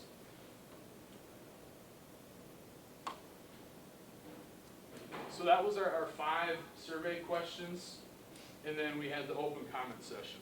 Open comments, we saw anything from all sorts of really random submissions. The ones that stuck out the most were the standard issues concerning the state trails. Allowed uses versus not. We had a few folks send in a submission and a comment saying they wanted to change complementary use or put complementary use in place of multi-use, which we kind of felt was a way to say single use, non-motorized, biking, walking, running, those are complementary uses. So that's not really the same as multi-use. We felt that was important to note. There were a few general edits and organizational items with the outdoor rec plan that were noted. And then the other portion that was heavily talked about were additional assets and uses that are not part of the county. They're in Polk County, but they're not under county management or ownership or control. And we're discussing whether or not to add those. It's kind of where do you draw the line at that point. So I know that was quick. Are there any questions regarding the survey results and the comment session? What was your total? How many people, how many comments? How many filled the survey out? About 600. Yeah, give almost 600. Not 600? So, at least. We had, just for reference sake, we had about 2,000 for the Stour and Cattail Trail survey results online. So we had 4 times as many, almost, for just those 2 trail plans. Just those 2. Yeah. But in my opinion anyways, take it for what it's worth, it just kind of shows how the results of this outdoor rec plan survey are really heavily weighted towards trail stuff. Just shows you how conscious that stuff is in people's response to the citizenry around here. It's just, it's in everyone's mind about how the trails are going to be used. So, okay, so it's more trail-based than the whole rec plan itself. Mm-hmm. It's And It's that's- more. Okay. Any other questions regarding that? Quick update on the Atlas Dam. We're trying to work internally with Scott over in Land and Water to get our inspection done. We're still planning on moving forward with the municipal dam grant. We're in the information gathering stage right now. So more updates will follow as they come. And then update on the trail consultant, Tim, if you wanna. Yeah, quickly before we get off the outdoor rec plan, just for next steps purposes, and Mark fill in if I'm missing anything. So now we have the public comment stuff done. If you guys want to review that and see if any of that information changes your mind, if you want all the background stuff that Ben went through in terms of seeing every individual answer, we have that stuff if you guys want to look at it. We just tried to summarize it for shortness sake anyways here. But hopefully at the next meeting, we'll try to have everything wrapped up. Any additional changes you guys would like to see before you move it on to the full county board so we can get it moving and look forward to that. Yeah, so will you be ready for a resolution to approve the outdoor rec plan as a committee at the next We're meeting? setting up public hearing. Okay. Do we have yeah, we'd have to set a public hearing, don't we? So would we have a draft ready? Pretty much? You can be ready if you guys want to entertain it next committee meeting. Next, because this has to be before the end of the year, doesn't it, for the grant cycle? Is this one? Yeah, we just keep this thing moving and get it done as soon as practical. I think based on the public hearing schedule and stuff like that, it would probably be a December county board approval. The other meeting we had, Tim, that was just called informational. That was, yeah, I mean, it's another forum, it was an open house to try and gather more. Now we have to have a formal. Public hearing, yeah. Official, right. That was just an input gathering session. I mean, as a group, I don't think there was any earth-shattering comments received, unexpected, anything of that nature where the plan needs to be revised, at least in our three opinions. The only thing left would be to update the public comment process within the plan, because what's in there today is from 2014. Okay. So that's the only thing left. So do we feel we could get that and have the public hearing? We can have the public hearing at the committee level, can't we? We don't need it at a full board meeting, do we? No, we can do it at this meeting and then move it forward. Okay. Should we set that up for the next meeting then? I think we might want to go 2 meetings from now, just to make sure we have enough posted notice. And then we can finalize that plan. Go 2 meetings? Okay. What are you suspecting? The next one's a bad one? No, just so there's time to publish, publishing. Publishing, okay. That'd be like November 13th. November 13th is the first meeting in November. That'd be the soonest that you guys could be able to meet notice. Okay. Unless it had been posted yesterday. No. Okay. Alright, so, update with the trail consultant, we're working pretty diligently with them. We're making sure they have all the previous work that was done for the Stellar Master Planning process for them to review, including public comments and that kind of stuff. Setting up a timeline for them right now with additional public input stuff, so we're gonna have stakeholder meetings with various stakeholder groups, so that would be like the ATV and Snowmobile Council, Friends of the Stour groups, economic development folks, and elected officials that are along the trail corridor. There are 4 separate stakeholder groups. That was the process outlined by the consultant. Those are planned for the 22nd of October here. And then we'll have a public, what they call a tabling event. So a public information meeting, public input gathering meeting that evening, the 22nd, in Amory, from 5:30 to 7:30 is what it's scheduled for at this point. Do they have a spot for that in April? The community center. Okay. Has that been noticed yet or not? We did put an ad in the paper. Put an ad in the paper. So and to be clear too, the ad was for the tabling event, because our intention is the tabling event would be the chance for the general public to come and give their input. And it's a tabling event, meaning we're gonna have maps on the tables, and people will be able to give very focused feedback. It won't just be like an open house where somebody comes to a microphone and they've got 3 minutes. So that was kind of our thought process in doing it this way. The focus group, the stakeholder meetings, that'll be by invitation. You know, we've already reached out to some of the groups that have a clear stake in the trails, and they'll be able to put their views on record. And it will contribute to what we already have from our past public comments when we did this last time.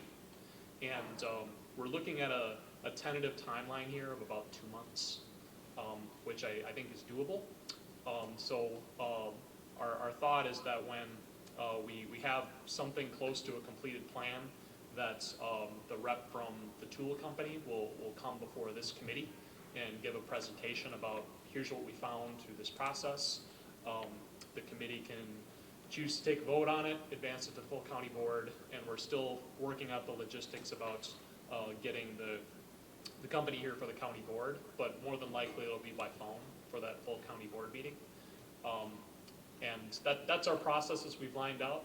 I think I'm eager to really get this moving, and I think a lot of the staff and the people from the community are eager too, because it's we've had a good amount of time where we haven't been taking direct action, but that's been purposeful. You know, we wanted to make sure that we knew what to do, and also through this process we have solicited feedback from the DNR, and hopefully that will help when we finally submit something to them. But just wanted to give you guys an idea about the timeline. Tim, I heard you say community center, but I didn't get where. Amory. Amory? Yeah, we're trying to have it centrally located since it's close to the trails. I just didn't know. Yep, Amory Community Center, yep.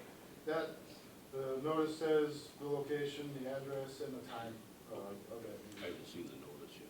Yeah, it should be coming out in the leader today, or whenever it's published. Oh, yeah, today's just Wednesday. Okay. Any other questions of it? No? Okay, good. Thank you.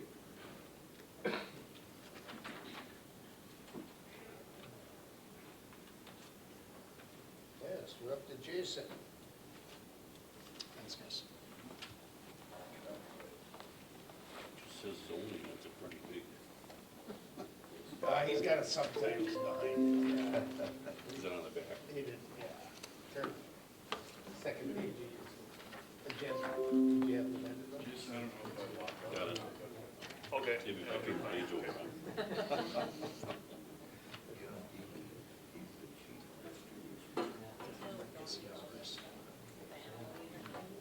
686, we'll start.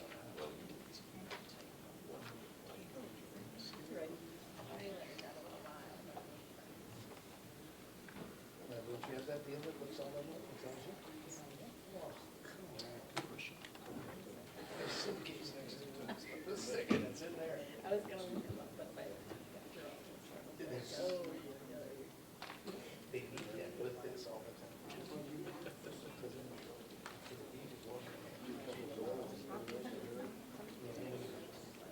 Jackson.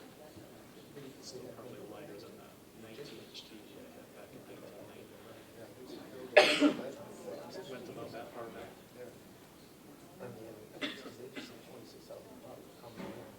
Go ahead, Jason. All right, Mr. Chair, members of the board. Going back through the last couple of months, Administrator Osborne and Tim Anderson and Tim Britton and myself attended a meeting up in Spooner with the DNR, and it was actually a DATCAP meeting about proposed changes that they've got to their administrative rule. The state has held numerous public hearings throughout the state on the new changes, and the last county county board meeting, you guys had a presentation and that from DATCAP and the DNR. And that's one of the things I thought you would have brought up in that, but he never mentioned that there is proposed changes to ATCP 51, which is the main administrative code for livestock sighting. And basically, and as the DNR guy said, and DATCAP said, you have two different types. You have the conditional use process that can be handled through zoning, and then you have a licensing, which is basically a livestock sighting ordinance that would apply countywide. If the county goes with the sighting rules, and then ATCP 51 would kick in and would be applying to those cases, which the moratorium, and that while that's in place, we'd also be probably watching and that the state to see when those new rules get adopted. Some of the major changes in that proposed rule is regarding setbacks. And some of the setbacks right now, for example, as I'll get into a little bit later, are like 200 feet and 350 feet. And the proposed rules with the state right now are about doubling those setbacks, up to 600 feet would be the minimum if they had 1,000 animals or less, and then going up from there. So there's substantial changes regarding setbacks. That's for animal housing facilities and animal waste facilities.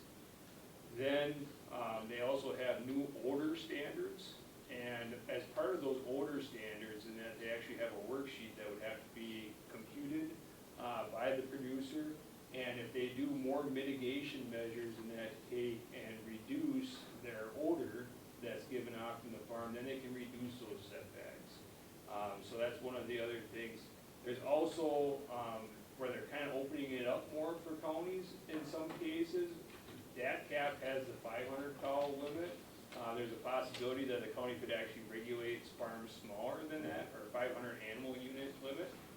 So that's another change there. They're also changing their cropland measures, and they're taking and requiring, nutrient management plans in a lot more in-depth detail on that side of it, from the forage production side.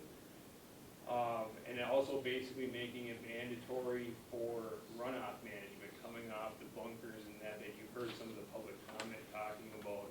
That's getting kind of all enhanced and that as much more regulation underneath these new laws.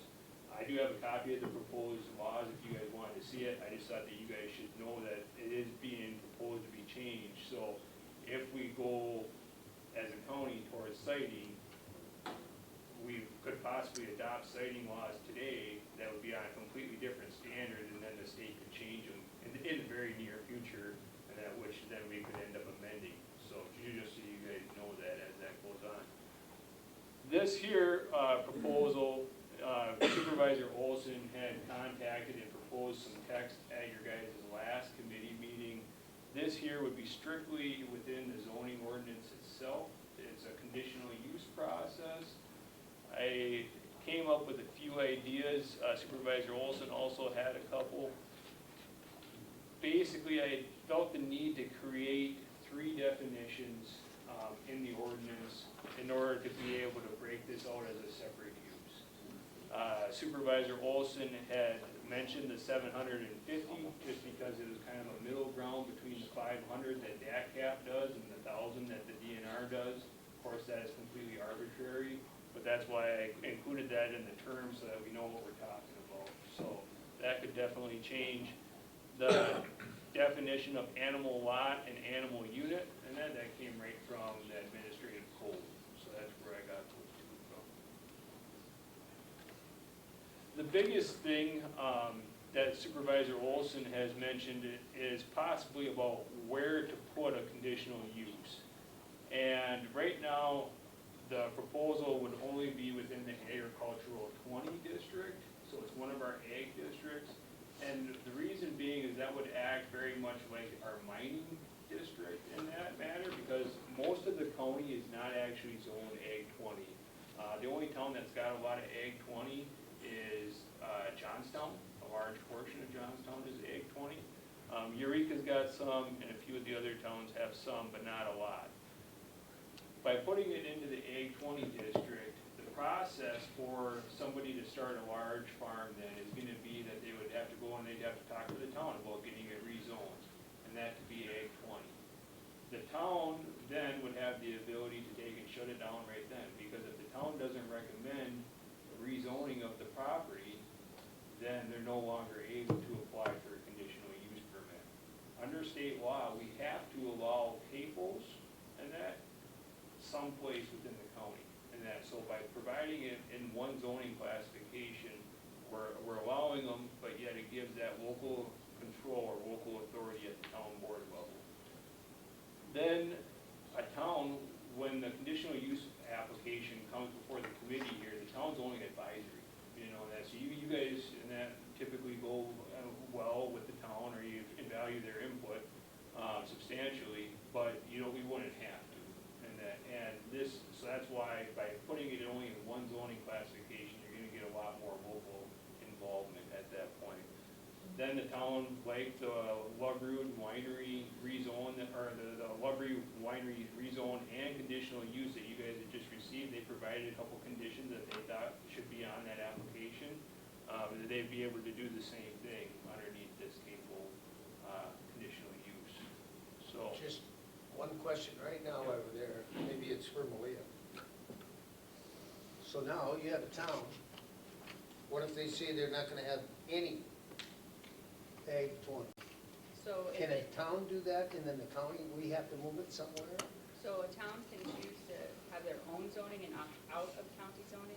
Yes. But what our obligation would be to make sure there's somewhere that the CAFO would be allowed within the county. What if each town just says, no? What do we do? They would How have do to, we they would cite- have to opt out of county zoning, if I'm Right. hearing correctly. They'd have to, okay, They so would- they're not in county zone. Can the town turn it down? Like right now? They're not, If I could provide some context too, just- and correct me if I'm wrong, Jason and Tim, but when we went to the Spooner meeting, they talked about the different options if the county chose to regulate this in any way. And we've got the zoning ordinance, and we've got licensing. So the zoning ordinance, if you guys were to consider something with conditional use, it would apply for the municipalities that are under countywide zoning. The ones that are not, it wouldn't. okay, but If you were to right consider down, licensing, it would be for everybody. so you take Lake Town and they just say, no ag 20 in our whole town. So They CAFO would can't have be to, there. they would have to either say they're unzoned and then it would be allowed, or they would have to enact their own zoning, and then it wouldn't matter what we say for that town. Okay, so I But just they don't would be understand how, obligated to have an agricultural district within that town that would allow for a CAFO. they would have to, could they be forced to make an ag 20? No. The town can't? So the town of Lake Town has no zoning, Yeah, and that, anything's allowed right now, you know, unless they create their own ordinances. When a town adopts county zoning, they're adopting our zoning districts, all of them. And so that's where it's automatically, you know, now a possibility in that town, but that's where the town has the control over the rezoning of it. These changes or this ordinance would not apply to Lake Town, would not apply to Sterling, would not apply to Clam Falls, Lorraine, Georgetown, or our other towns that are town zone, which are St. Croix Falls, Garfield, and Farmington. So okay. basically 1/3 of the county, these changes would not apply to, whereas the county does a citing ordinance, it would apply countywide. Oh, And okay, that's, so, that's the big thing. That's that citing. But at any time, and that a town can adopt county zoning too, you know, and that, so by having these rules in place, and that maybe if Lake Town felt like they were getting a lot of feedback from their citizens to go with zoning at that time, and that Lake Town could join. They don't have to wait for a comprehensive rewrite of the ordinance to be able to get on, so. They don't. We'll leave it at the town, yep. But now if, say, one of these townships are under county zone, and they deny any ag 20s in that town, Yeah. can they do that? Yeah. Can they it's say through- no, and you through have to the- go to a different town? Through a rezoning process. If you don't, right now, we have, you know, a laundry list of zoning districts available, and no town has to use all of them. Yes. You pick whatever ones you want. And like Jason said, there's only a few areas in the county that are using this zoning designation right now. So it's the town's control, they already made their maps, I don't think this would trigger a remapping of anything. So any potential new CAFO, if this proposal went through, they would have to go through the rezoning process first and then the conditional use process. So the town could say, we don't think that that's an appropriate use in our town, so we're not gonna rezone you to. But we have to have a place for them, so what if every town says no? How do we place a CAFO in the whole county? Because we're giving, the option is in A2, if the town says they don't want it. Okay, That's- so to that's say my- Osceola says we don't want one in our town. Well, So they say no, A2. at, Now we move to the next one. at that point, it'd come back to the towns to be able to justify why they wouldn't rezone that property, and that for that use. And basically, when any town is looking at rezoning, they're looking at, does it comply with their comprehensive plan? Or is that Okay. use that's being proposed as Ag 20, does that, or is that compatible with their comprehensive plan? Then they have to look at the surrounding land uses around that property to see if, they're all ag uses, or if you're gonna put up one commercial block in a whole bunch of residential, that might not fit. And then your existing land uses, they would also look at, and then also generally the need for public infrastructure improvements, or is the infrastructure there adequate to take and serve that proposed use? And that's where it's really nice to be able to only have it in one zoning district, so you have a much better chance of getting the town's involvement through that rezoning process, similar to like a new mine that comes in, the town would at least be involved then, and that could provide that, say, hey, and that a mine doesn't fit in a residential area, or the road going by there is going through a swamp, it's not gonna take and hold up to the weight and the traffic that's gonna be going out of this quarry, so at least it gives them that role, and they have more than an advisory point, where they actually have their ability to deny it, so. So the town then, like I'm saying, they can not rezone it, and they can rewrite their comp plans to say no CAFOs will work in our town. They couldn't. That's on the I mean, town's with all the new updates, in what year is it? When are the updates for the comp plans? 2020 or 2021? What's that? 2021 for the comp plans and things, updates? Well, the census information would be released in the end of 2021, so I would say. So a lot of updates. So a town could write in their comp plan, no CAFOs. They Well, don't work. then I think they would likely be subject to the statute that requires that you have to have the option. You cannot prevent CAFOs. So if they have a That's what I'm plan wondering, that says no CAFOs, how does that weigh in where you, there would be a legal fight, there would be a battle, we would be a party to it. If we have a zoning district, and this is the only zoning district where CAFOs are allowed, and there is no zoning districts in district the whole that- county are and- A20s, what would and- happen? And that district doesn't actually exist anywhere in the county, we would be subject to litigation. And if the towns were the ones that were the The holdouts. mechanisms, I mean, that's an issue, there would be a huge legal battle. But it would be at the town level, not at the No, town. we wouldn't. Because we have that district and the town says, no, we don't want it. Yeah, correct. Be at the town. Because they get to do their zone. I So think how we do they would be come back to driving the to county and not the town? I think that the county would be a party to that litigation.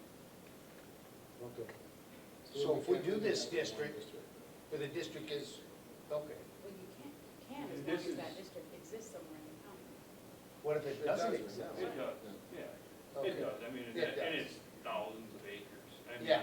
so I mean, it's not like it's two, 1 acre properties and then it's gonna be gone.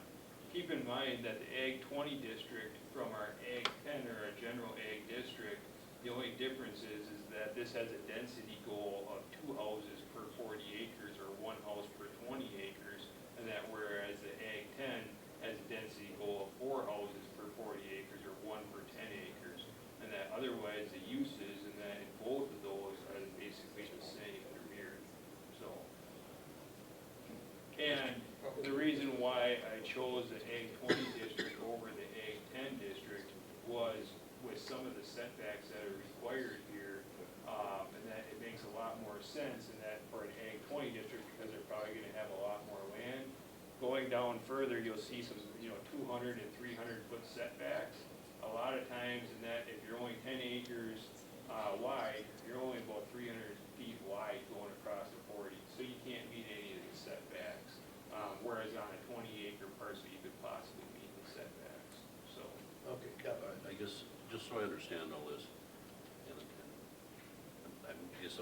back to Solom's. He said he owns 2,000 acres. So that has to all be Ag 20? Or just the 40 acres that he puts the buildings on? 40 acres they put some buildings on. Because then he rents Or the another. actual facility, I would say, would have to be the Ag 20, because otherwise, if he's got Ag 10 and RA 5, that's outside of that, agricultural tillage and Just ag. Okay, planting that's of what crops and that is all allowed uses there. And that's so what the facility would have to be underneath this. If that's one parcel or 4 parcels, you know, Yeah. and that whatever it be. Because then he rents another 2,000, so then that's just Ag. Yep. Okay. And that would all stay as is, so. So then Supervisor Olson had asked me to kind of come up with 10 or 12 criteria for the granting of conditional use. And so I just kind of started, and the first one here is to have a nutrient management plan for all the acres that are involved in the farming operation. So that would include, if he's renting 2,000 acres of land, it'd include his 2,000 that he owns and the 2,000 that's being rented. The nutrient management plan basically involves new soil testing every 5 years. And that they usually try to have 1 test for every 5 acres in a field.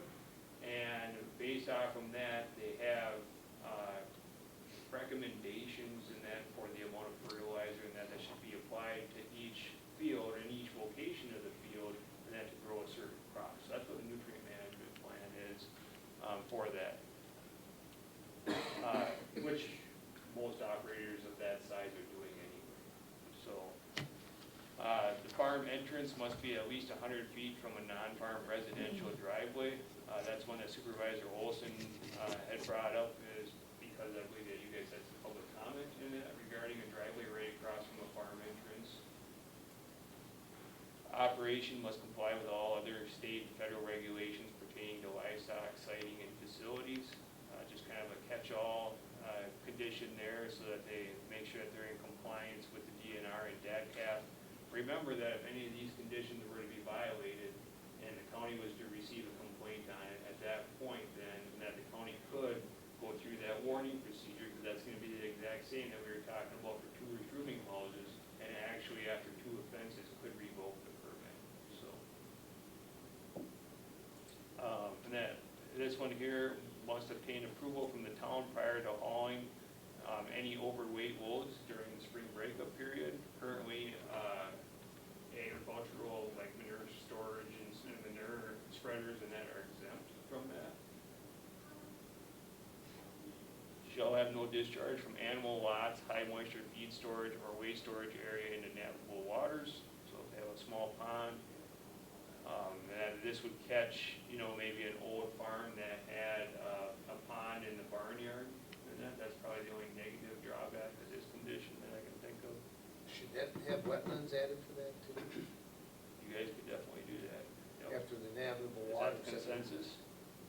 I think, Well, and if I could weigh in too, I think that we're really we're starting to weigh into this option, and I want the committee and the county board to be aware that once the full county board talks about these 2 CAFO resolutions that are going before it in October, I think that we would, regardless of the action, we would come back to this committee and say, here's the option for conditional use and using an ordinance. Here are the pros and cons of doing a licensing ordinance and things that would be involved. So I guess I would caution the committee maybe not to start digging into this and start looking at revisions, because you've got to make that choice about which option you're going to consider first. okay. So just, and the other part is, this is on for discussion right now. So I want to have you guys be careful, because this is starting to bleed a little bit into action. I mean, if we're actually looking to revise some of these things on the conditional use, it seems like you're getting a little ahead of yourself. This would be okay, but in my feeling, I mean, we have to start looking at this, but this would be something, Well, a condition that we do. you could, but I guess my point is that if you already start revising this, I mean, you haven't even made the decision about if we want to go with the conditional use through the Correct. ordinance, or if you want to do licensing. I mean, that seems like it's the first choice if the county chooses to regulate, that you would make. And once you guys make the decision there, then we could really start digging into this. Okay. I think we should still go, I still think we're gonna go through this a little bit like this, so I think it'll get us to decide which way we might wanna go. I mean, we're gonna look at it a little bit. That's fine, I just wanted to But caution like you you're against saying- making the revisions at this point. Oh, I see what you're, okay. Because this is just informational and discussion at this, Yes. on the agenda for today. Yes. But this isn't in there yet either. I mean, we don't even have a motion to move it on. No, no. Like you said, it's for discussion. Yeah, so at this point, there's been no petition filed or anything. I'm literally just trying to give you ideas of what you guys could put into the ordinance, what you guys could regulate, and that through a conditional use process, and that without having a citing ordinance. And that, or along with a citing ordinance, you could also have a citing ordinance completely above and beyond this as well. So, this would be just from like our side, what we can do from zoning side. And that livestock siting is gonna fall more under probably land and water, because they're the ones that take and deal more with the manure storage and the nutrient management plans themselves, so. Okay. All right, so. So now a citing one is gonna make it, well, I think we should look, yeah, we'll look into that if we decide which way to go, or if can we do both? You can do both. Yep. Okay, but the citing gives us legal responsibilities for grant share and all that, doesn't it, if we do that? If I read that right? Correct, and that, the way I understand it, is that if a condition is required, like this nutrient management plan, if that's required as part of a conditional use, then the county doesn't have to provide cost sharing and that for that to be done. And that, whereas if it's not, it's more of a voluntary program, and that, so then that's where the cost sharing dollars is required. That's where some of these counties that have to pay the 40, 50,000 to get it through. Correct. So that's the benefit of having it as a conditional use requirement, Okay. or one of the One of the- criteria. You know? Okay. So, I think that'll help with people, because if you do one or the other, you can get, some of these counties got nailed pretty big time to get it through and then have to regulate it too. and talking with Eric from Land and Water here, that's one of his concerns, and that besides, having the extra staff to police it, and that right now, and that they already don't get all their projects that they wanna do done because of those cost sharing dollars are limited.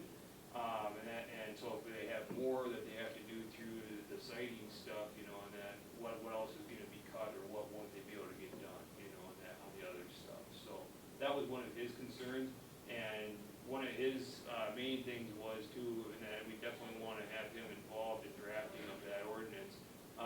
But some of the requirements that are in a typical siting ordinance oftentimes might make no sense at all, and that to actually have it on that producer. Whereas the conditional use process is gonna allow more of that stuff to be discretionary, I'll say, back at you guys, and that right at the committee level. So you can look at it and say, okay, well, there's no ponds around, and that you don't have to have a stormwater pond that's uphill from the barn, for example.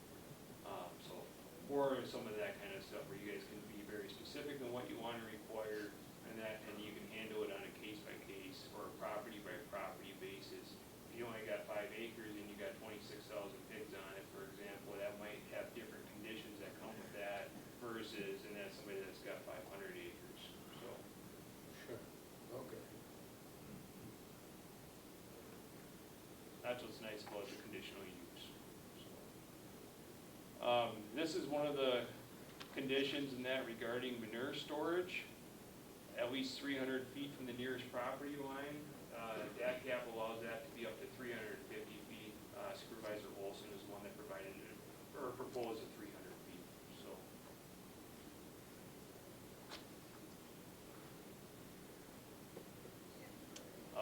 This one here I threw in there, all livestock on premise shall be counted towards total animal units, just so that they can't say that, well, these are my cows under my incorporation and that, and these ones here are my own personal, one, or these are my daughter's horses, and that, so this is being total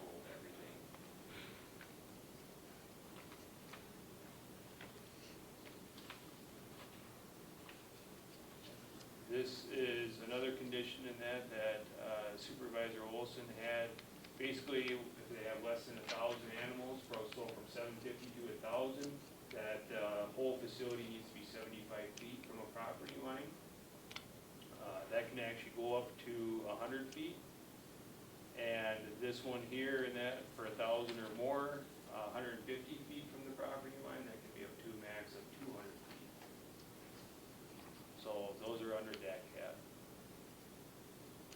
This one here, I kind of went back to the tourist drooling out stuff a little bit. Must provide a 24-hour contact number for the public for a spill. You know, or if there was a runoff overflow and that was discharging into a wetland or a pond, for example, somebody could at least call the operator. Because as we've heard before, and that a lot of this is self-policed, you know, and that by the operator themselves. And that's one of the major changes with this new rule too. Basically, the new DATCAP rules are requiring the operator to provide proof of compliance a lot more, rather than them being more regulatory, and that where the operator has to provide that they've done everything. So I think you kind of heard that from the DNR rep that was here in that last month's county board meeting. So we've heard a lot of public comment on how the mortality is handled on the farm. So this here would provide a plan in that for it. And of course, you guys would have the jurisdiction to then look at that plan and say, yes, and that this is acceptable, or no, it's not. You know, so or we'd like to see that set back farther from that house, for example.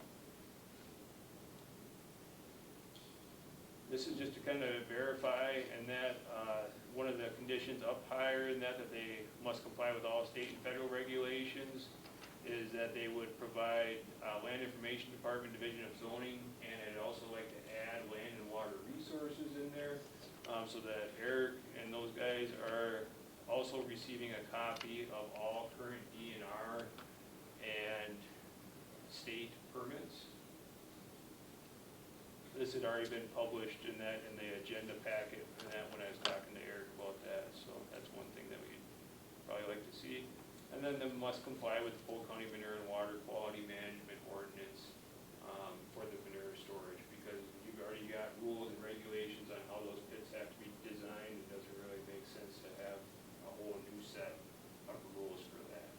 So, and basically, that would be just for the comprehensive ordinance. Everything is exactly the same in the shoreland ordinance, which would also have to be done, otherwise we'd lose a large portion of the county.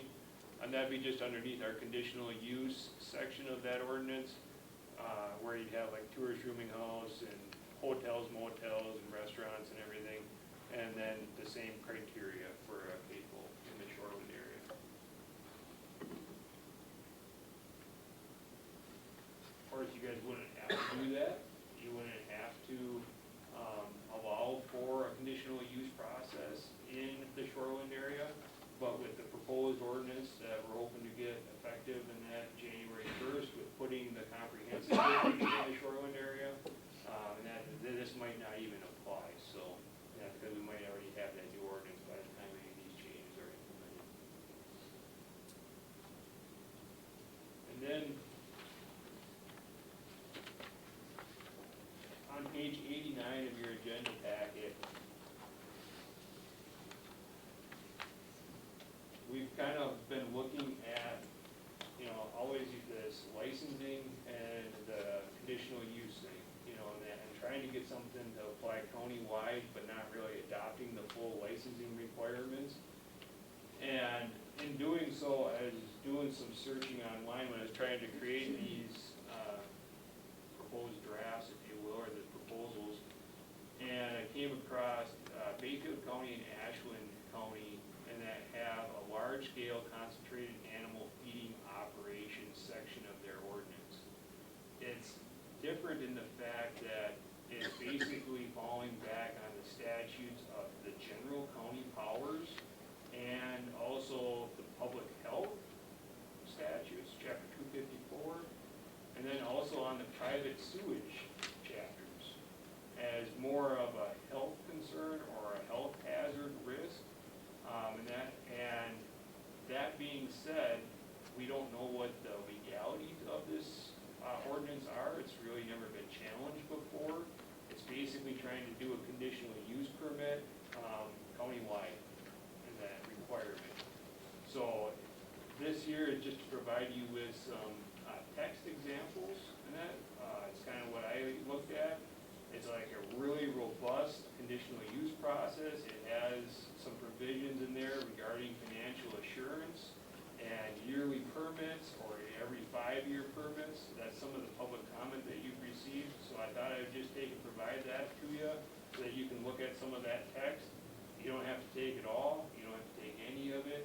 But if you guys are looking at all and doing something this thorough and doing it underneath just a general county powers statute, we would want to take and refer that to council and get a legal opinion, and that probably from the Wisconsin Counties Association on whether or not this is something that the county can actually do. And, Mr. Chair? Yeah. If I could dovetail on what Jason said too. You know, I'm in regular communication with my fellow county administrators and also with the Counties Association. And when I mentioned that the CAFO issue is coming up in Polk County, one of the things that I heard from other counties was they wouldn't necessarily recommend us adopting something like Bayfield County, to not use them as a model, because they fully expect litigation. In fact, they were almost inviting it by some of the way that they drafted their policy. So, you know, we have it out there as something that we could consider. However, I would strongly caution the county, this committee and the county board from lifting it directly. Yeah, I read it too. There's a lot of financial assurance and that it's almost against 51 is a lot. I think they are just trying to test a lot of it. But it's, yeah. Some of the criteria though, you know, maybe you guys say that you want an annual permit, or maybe you want a new permit every 5 years. The nutrient management plans usually have to be updated every 5 years. And I believe a lot of the DNR's permits too are every 5 years. That's why it's basically out to every farm every 5 years. But maybe you say you gotta have an annual renewal every 5 years or whatever that would be, you know, and that, so just to provide some ideas and that for conditions like this, so. And as the process goes on here, you know, and then if the county does implement a moratorium, maybe at that point, maybe you want to take and involve all the stakeholders regarding this issue, you know, and that, have a couple of citizen advisory meetings. Maybe they would have conditions in that they could brainstorm, and that to put in here as well, you know, and that this is strictly, basically Supervisor Olson, and then what I could find in that on the side when looking at other ordinances, so. Okay. Yeah, because there's a few other ones that have, or Marathon County has one too, don't they? If I remember, I read theirs, I think They that have one. something, I think that's more of a sighting though. That's more site Yeah. than trying to get around. Okay. And I think if those moratoriums go, I think there is a deal that we're gonna have a subcommittee. If the last lines of those, isn't there? Kind of for the research part to get started. Yeah. So that's when all this would start coming out. Okay. Any questions? All that fun reading we could do. If I could just chime in, I found this morning too. DACAP has put together a brief summary of the proposed revisions to Chapter 51. If you guys want me, I can go make some copies of this and pass it out to you guys if you want. If so, I have it, because I brought that one and some other ones. You guys did that. I think so, yep. But they don't have a timeline on it, was the worst yet, do they? That's the problem in that I see in that with adopting a siting law right now, is the county would be really trying to hit a target that's moving. Or the conditional use, either one, because of, Yeah. and we don't know how much that is gonna change. Does anybody else, if they don't have that, would like that? I would. You would, okay. Anybody else? Anybody else want one? I thought I think I got one. Did you guys get one? I made a few, Yeah. I never, I got them. And for example, you know, that the Solon farm that you went and toured down there, it's kind of my neck of the woods, if you will. And that's, I'm very familiar with it. Under the new DACAP law, he would not be in compliance. And that because even if he had less than 1,000 animal units, And that right to the south of his property there, across the town road, past the grain bins, and that, there's a property owner there that's not his own. So, so he's got a property line right there, he's not gonna be 600 feet off that property line. And so the setbacks that are being proposed by DATCAP are quite substantial for Polk County. So that means that he's gonna have to do more mitigation for odor management and stuff like that in order to be in compliance, so. But that's a state change, isn't it? That's the state change and that for siting, so, and if those changes go into effect, your standard 40 acres is 1,320 feet wide or 1,320 deep, whatever you wanna call it. And that, you take 600 off from each side, you only have a 120-foot building window for the facility in the middle. And that, so, the state considers the property lines all adjacent lands. And that, so in other words, if you have a 40 here and you got, you know, the surrounding 40s all around you, then yes, and that your 40 becomes buildable, you know, and that for a much larger area, but it takes a much larger land mass, and that when you look at that. And for example, like I said, Solon wouldn't because he's got an adjoining neighbor there. And even right across the road, he's got the U.S. Fish and Wildlife, and that has land there. So it's very difficult around this area to take and be able to meet those setbacks without doing more odor management. It was brought up, I think you said that twice, it was brought up on our tour that there is right now no way to qualify what bad odor is. Did he say that? Oh, he did. Yeah, but they do have, I said it's right here, you just sniff it. yeah. But he said Dad's there got some wasn't, new so I mean, stuff I there. just, that's all that came right from Kevin. I haven't seen that worksheet yet that they've proposed, you know, and that, but they've got a worksheet, and I believe it's mainly setback based, you know, and that to all the adjoining dwellings and stuff as far as how they're regulated.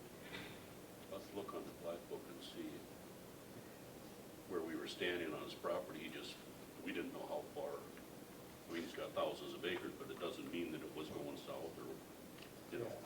He owns everything like across the road from his place there. He owns everything out to County Road A. He's got some that are off the north side of A there that are adjacent, and he owns everything going east for about a half mile from there. So going back towards like the calf barns and stuff. So. Because he pipes To the north. he pipes all the way down south of Deer Park to that cemetery. Yeah. Correct. I was really surprised about that. But it only takes, you know, one or two property owners to throw you off, you know, and that Yeah. meeting all your setbacks, even if you got thousands of acres, that's where it's gonna be difficult. So. And that can be part of some of these changes too. It's like they did it with the towers. Mhm. Then they Yeah. just, you know, they just come in and say, no, it can't be there. Yeah. And that's, you know, if they shut too many down, they got more money than we do, so the state would get the same. So, okay. That's a benefit with the conditional use, and I'm probably getting the reputation of being Mr. Conditional Use in that, but, and that, the good thing about it is, and that is that you can treat every property uniquely, you know, and if, let's say that Kevin Solom walked in here and you wanted to expand to 1,500 cows, okay? He could go through, meet the criteria, he probably already does, and that you guys grant that conditional use, okay, that's perfectly fine. Maybe then, 10 years from now, he wants to go to 2,000 cows, okay? He's gonna have to come back in, he's gonna have to reapply, come back before you, and maybe you at that time say, hey, you don't have enough land for this, or we have concerns about this, or we've got complaints now because we've had a public hearing, and that you're doing this, and then you get to basically reevaluate on those expansions, so.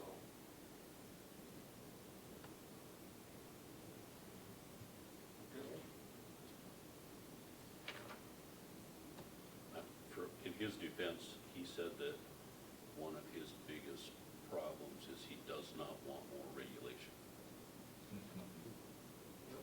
That's everything. Well, because he's regulated to death now, and he just said, he just was against more regulation. I'm just giving you what he said. Yep, but at the same time, you know, and that, let's say that he did come through and apply for a conditional use, and maybe he had these plans, you know, and that he wanted to go to 2,000 cows, and maybe he's only 200 now, you know, and that, you guys could approve it, and he could expand all the way up to 2,000 cows.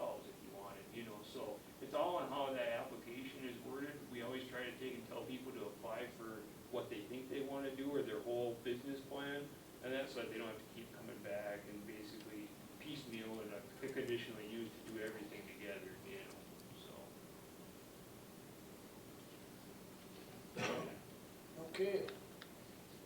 Any other questions? Because that'll be beat to death up Tuesday night. Okay. Thank you, Jason. Yep, no problem. Yeah, thanks, Jason. Thank you. Okay. Reverting back to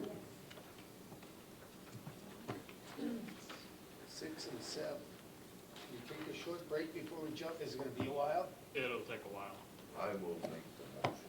We'll make a recess and then we'll take the 6 and 7 here. Just take a 10-minute break and. Aye. You've got it laid out so well. She wants a second. What? She wants a second. Jim and Lyle. Huh? Jim and Lyle. Okay, she just wants a second. I got an office card here. Okay, I don't. Oh. So let's start, what are we gonna start, right on page 7? Go right Yeah, in order? So we'll start with this packet, it's your budget packet, it's got environmental services on it. Yep. And I'll cover some of the high points, and then we'll talk about specific issues, and also the handouts that are on your desk. Yep. Just to start, and I'll be covering mostly the pages that have the pie charts, and they've got the notes. The first department, Register of Deeds. And a lot of these departments, it's just cost to continue budgets. It's not a lot of changes.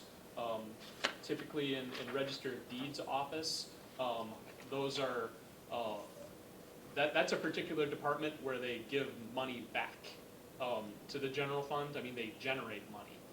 So they've got their real estate transfer fees and some of the other fees. So for the most part, it's just a matter of how much they're giving back to the general funds. And we don't have a lot of increases for Register of Deeds, so I won't really go into the specific detail. Next, we've got UW Extension. Oh, there we go. Which again, I would categorize this as a cost to continue. Our arrangement with UW Extension is that we pay a certain amount, and the educators are actually state employees. And we're not recommending any changes as far as the educator positions this year. And some of the notes that we made under the pie charts, we talk about travel expenses and so on. Those are expenses that are already incurred, and we're just talking about moving it to a different line item where it'll be easier for them to use. But again, we're not proposing any big changes for UW Extension, so unless anybody has any questions. Jim, and that's the other thing, is I'm going through this. If you guys have questions, please feel free to jump in. I'm just wondering, I forget now, we've got a quarter, we've got one, Chuck Preisel's the only full-time employee, right? And I think I might And talk, it's 1.8, but on the 2020 budget, it's cut to 1. So what's going on with, we share what, something with St. Croix County and Barron County, don't we? What was the change in FTEs, guys? Because as I understood it, we were keeping staff the same. Yeah, there is no change in the FTEs. So you still have Chuck at 1.0, we have human development and relationships at a full-time status. Oh, so the FTEs for educators hasn't changed. It should be 1.8, shouldn't it? What's reported here is the Polk County employees. Pardon? So the Polk County employees, the ones that, like the receptionist is our employee, so the state employees are not reported on this. They're contracted. Well, where did the 0.8 go then? So the 0.8 went to a shared position for each coordinator position, shared with St. Croix County, and that's a state position which goes into the contract. So that was for the 2019 budget. We're not losing. No. Okay. Just instead of the county paying the state. Yeah. Okay. It was cheaper to do it that way. cheaper, huh? It's cheaper. And just as an update too, because I think that the budget process is a good opportunity to educate the county board as far as some of the things that are going on in these different departments. So for UW Extension, about a month ago, we actually hired a community development agent. Her name is Carrie, and we share that position with St. Croix County and also with Pierce County. And Not Pierce County. oh, not Pierce County, excuse me. She's based out of Pierce County now. She lives in Pierce County. Yes. Oh, So we've got an even split with St. Croix County.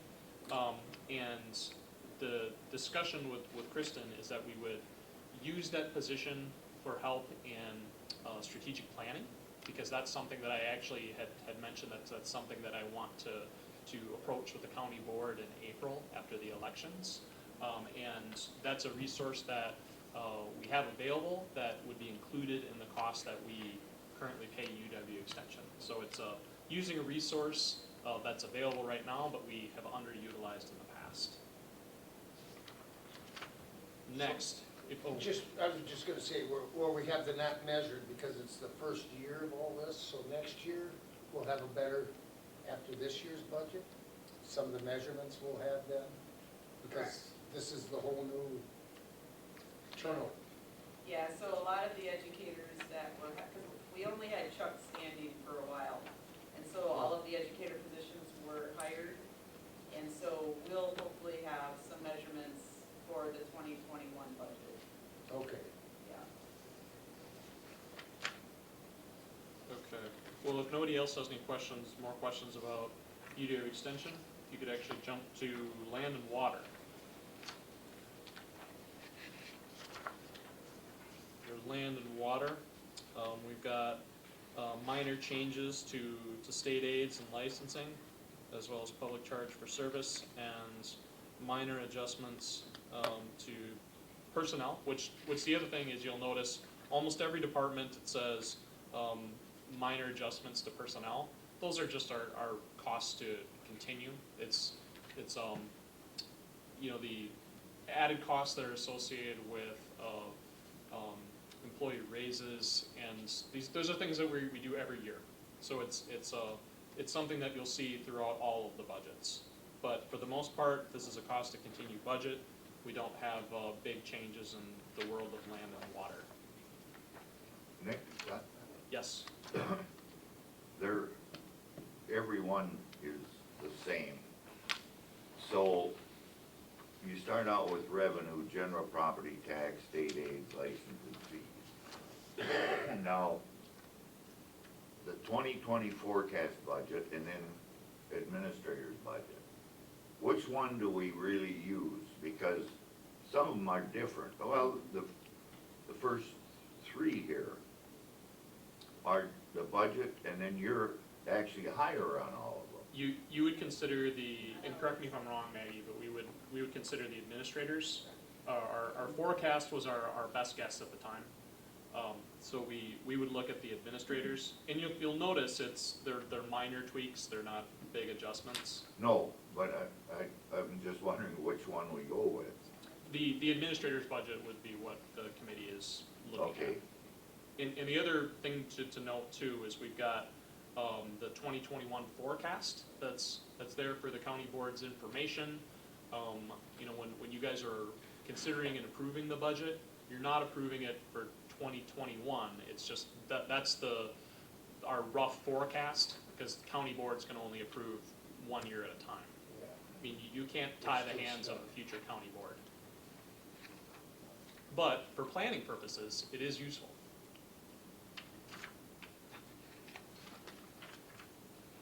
Okay, lime quarry. We do have quite a bit that's going on at the lime quarry.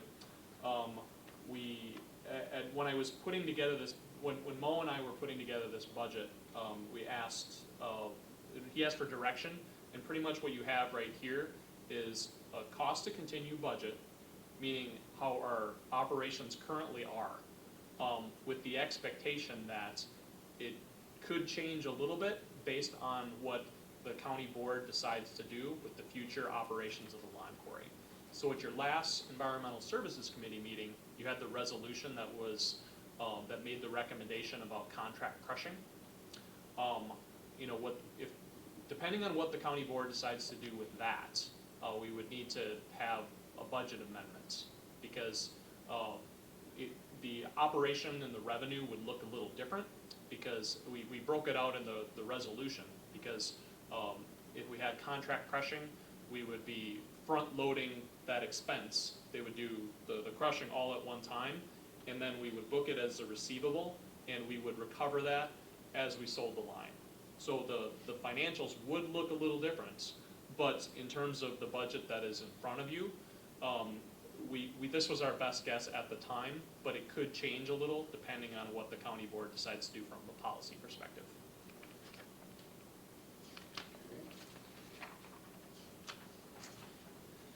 Next, we've got land information, and this is one particular department where we have chosen to reallocate some resources. I made brief mention of this when I gave my PowerPoint at the county board, because it's one of those things where I look at how our resources are being used in terms of positions and programs, and this is one particular case where I did recommend changing it up a little bit. The department's land information submitted a budget that was mainly just continuing operations as they've traditionally been done.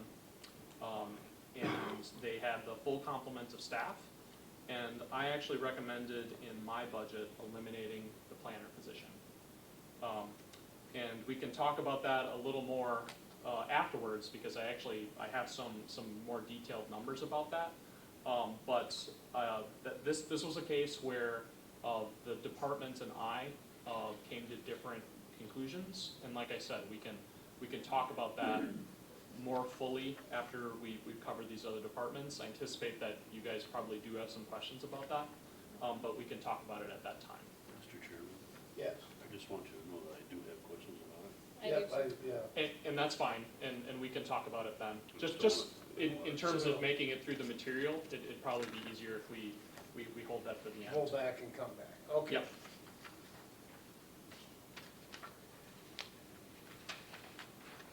Next, we've got forestry, which I think Mark had mentioned earlier. A big part of our forestry budget is actually related to forestry state aids that we get, and a significant portion of the forester is funded through that.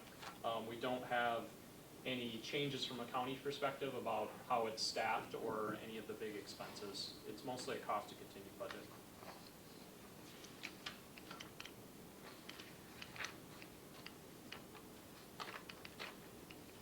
Finally, we do have 2 pages here where we've got buildings, parks, solid waste, and forestry. And this was one of the adventures this year, because part of how this was organized from a budget perspective is we had a position, which was, at the time, it was Deb Peterson, where she held a lot of different hats. And when she retired, we actually looked at how the functions would be organized and how we would get at it. And that was a mid-year change, and we decided that rather than just have one position that did a whole bunch of things, we actually elected to hire 2 separate positions, revenue neutral, that didn't cost the county more money, but we hired Ben Eckelt, who's the trail person, which you guys know, and also we will have Rod Polk, who's the building manager, and I think he either started or will start soon. Started Monday. Started Monday. We'll have introductions with Rod with the General Government Committee, because buildings are generally under general government. But from a budget perspective, we're really trying to untangle some of this, because we had buildings, parks, solid waste, and forestry, which we'd like to have it where they're not so interconnected and tangled. So that in this year's budget packet, we have them together, but it's our intention that for future years that we'd like to have them a little more separate, where you'll have parks parks and forestry that would really be considered under this committee, and we would have buildings and solid waste that would be considered under general governments. Sweet. It's just kind of like a This one, double sword here because there's. parks, trails, and forestry would be under that one? I think that's the intention, and Under, you know, on this- page 34? yeah, this was our format that we had for the budget presentation, so it's still a work in progress. But I guess I want to mention that, you know, we do have that change in philosophy where we've got the two different positions instead of one, which we think that we're going to be able to provide a higher level of service and attention to those two defined areas, and it's not going to cost additional money. So that's the packet. So on page 35, that's solid waste recycling, and it would be buildings also there, would kind of be the subtitle. Yeah, we'll change that up. Not this time, I won't. Yeah, we'll change that up. And this would be forestry, would be, even though it's on its own, would fall under that. Okay. Yeah, and that's really kind of inside baseball. We don't want everything to be commingled. We want it to be separate so we can understand which expenditures are for which part of the budget. And that's going to be something that we'll have in future years. Okay. So on to some different materials that I gave you. If you can look at the different, it's the tax change summary. It has a couple different colors on here. And I'm providing this to you guys as well as general government and the Polk County Board because we did have some changes that have come to our attention since I introduced the administrator's recommended budget. When I proposed the recommended budget, it was clear that we were going to have to make some cuts in order to just make do with the revenue that we had. And that was one of the considerations that I had in recommending eliminating the planner position. But since that time, we actually had a bit of good news from the Department of Revenue, where we submitted our tax levy information sheets, and we got some good news in terms of additional revenue. And if you'll notice, the items that are highlighted in yellow are changes that affect us in a positive way. So we've got the added personal property that was added to the base. We've got a terminated tax incremental district in our county, which again benefits us. And we also have the possibility where there was unused tax levy authority from 2014 of approximately $61,000 that the county board could choose to use. And the last one, the $61,000, that is a use it or lose it scenario. If the county board elects to not take advantage of that, that drops off and it wouldn't be available in 2021. Also in yellow, you'll notice that there's approximately $100,000 that was allocated in the contingency funds. That is actually, it's in the budget, the $100,000, but it didn't roll up properly in our initial numbers.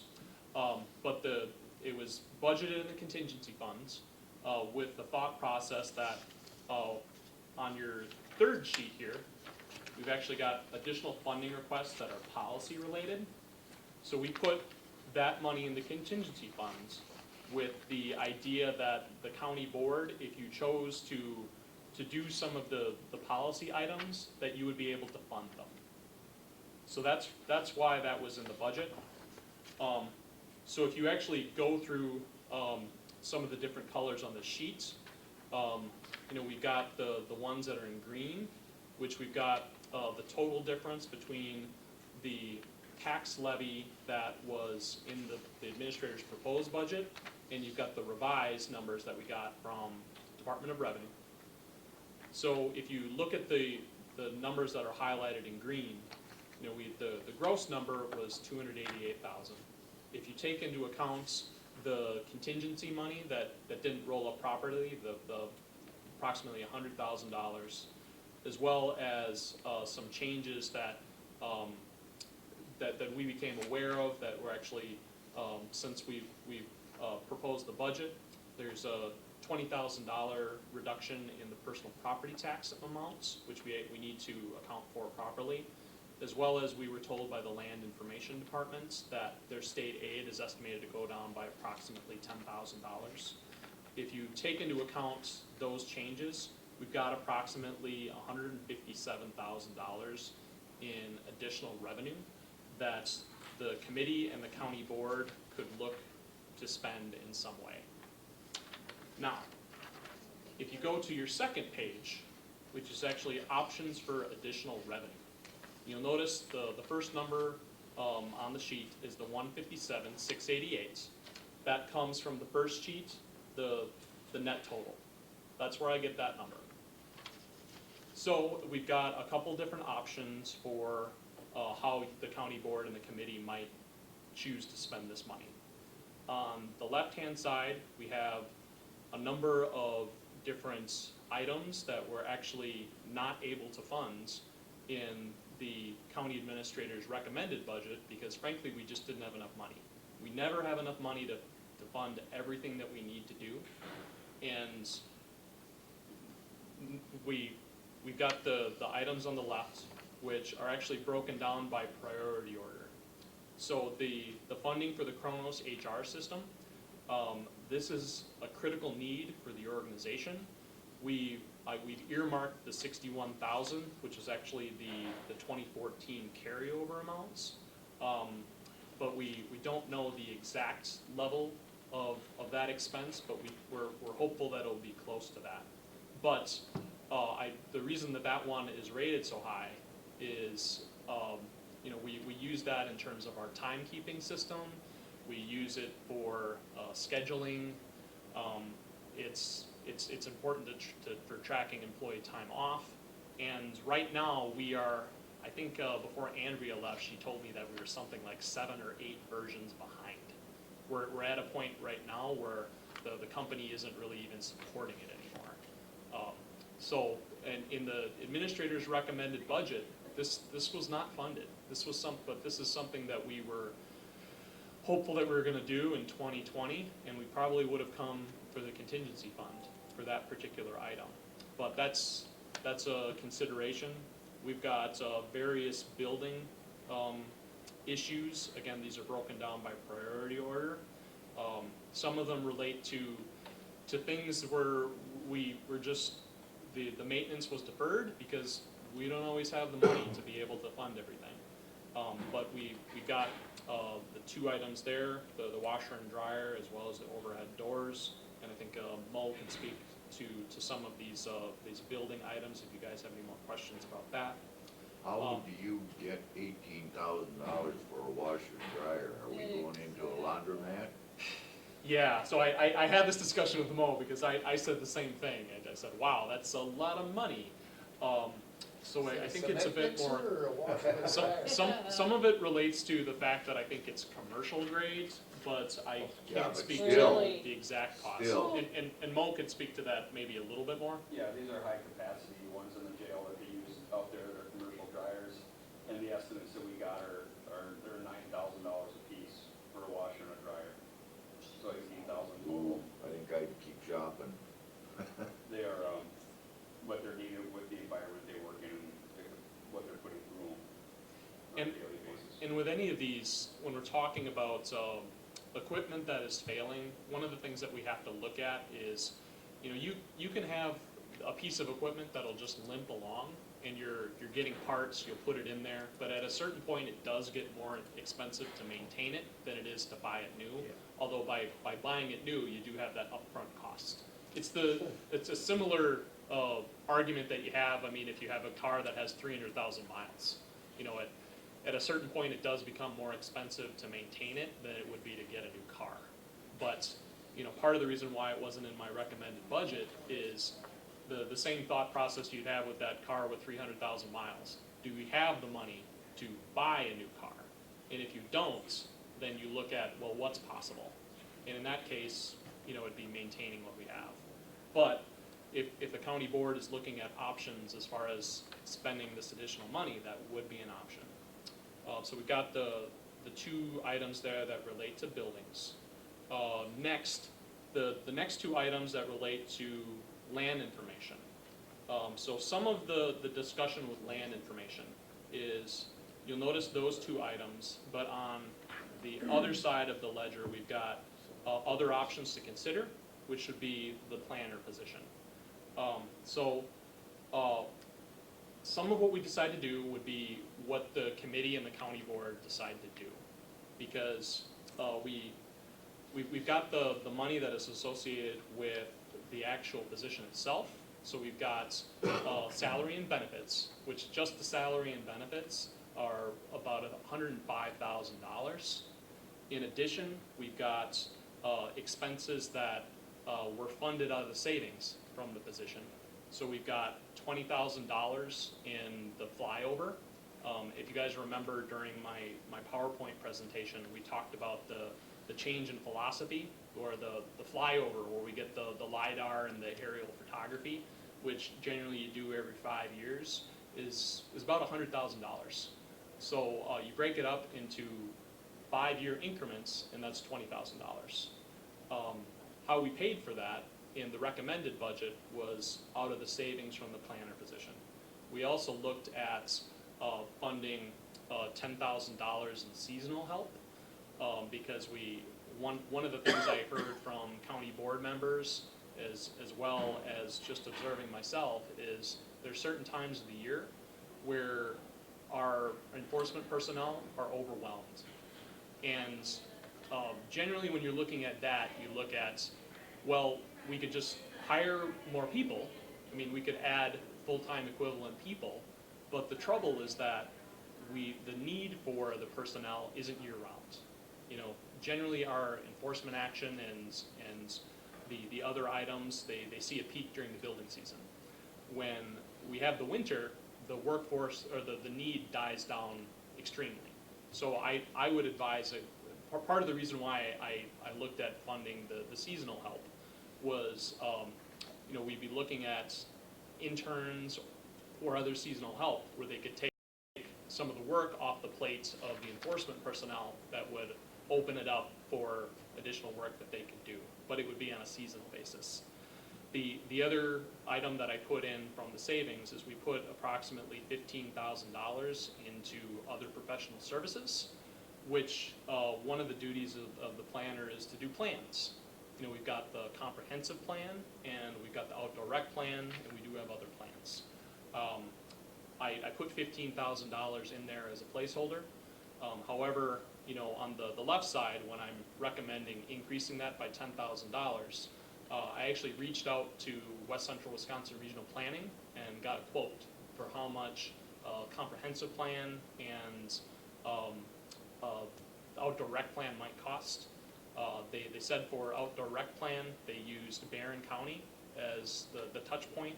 I think that Barron County did their outdoor rec plan in 2017 or 2018, and their cost contract was $7,700.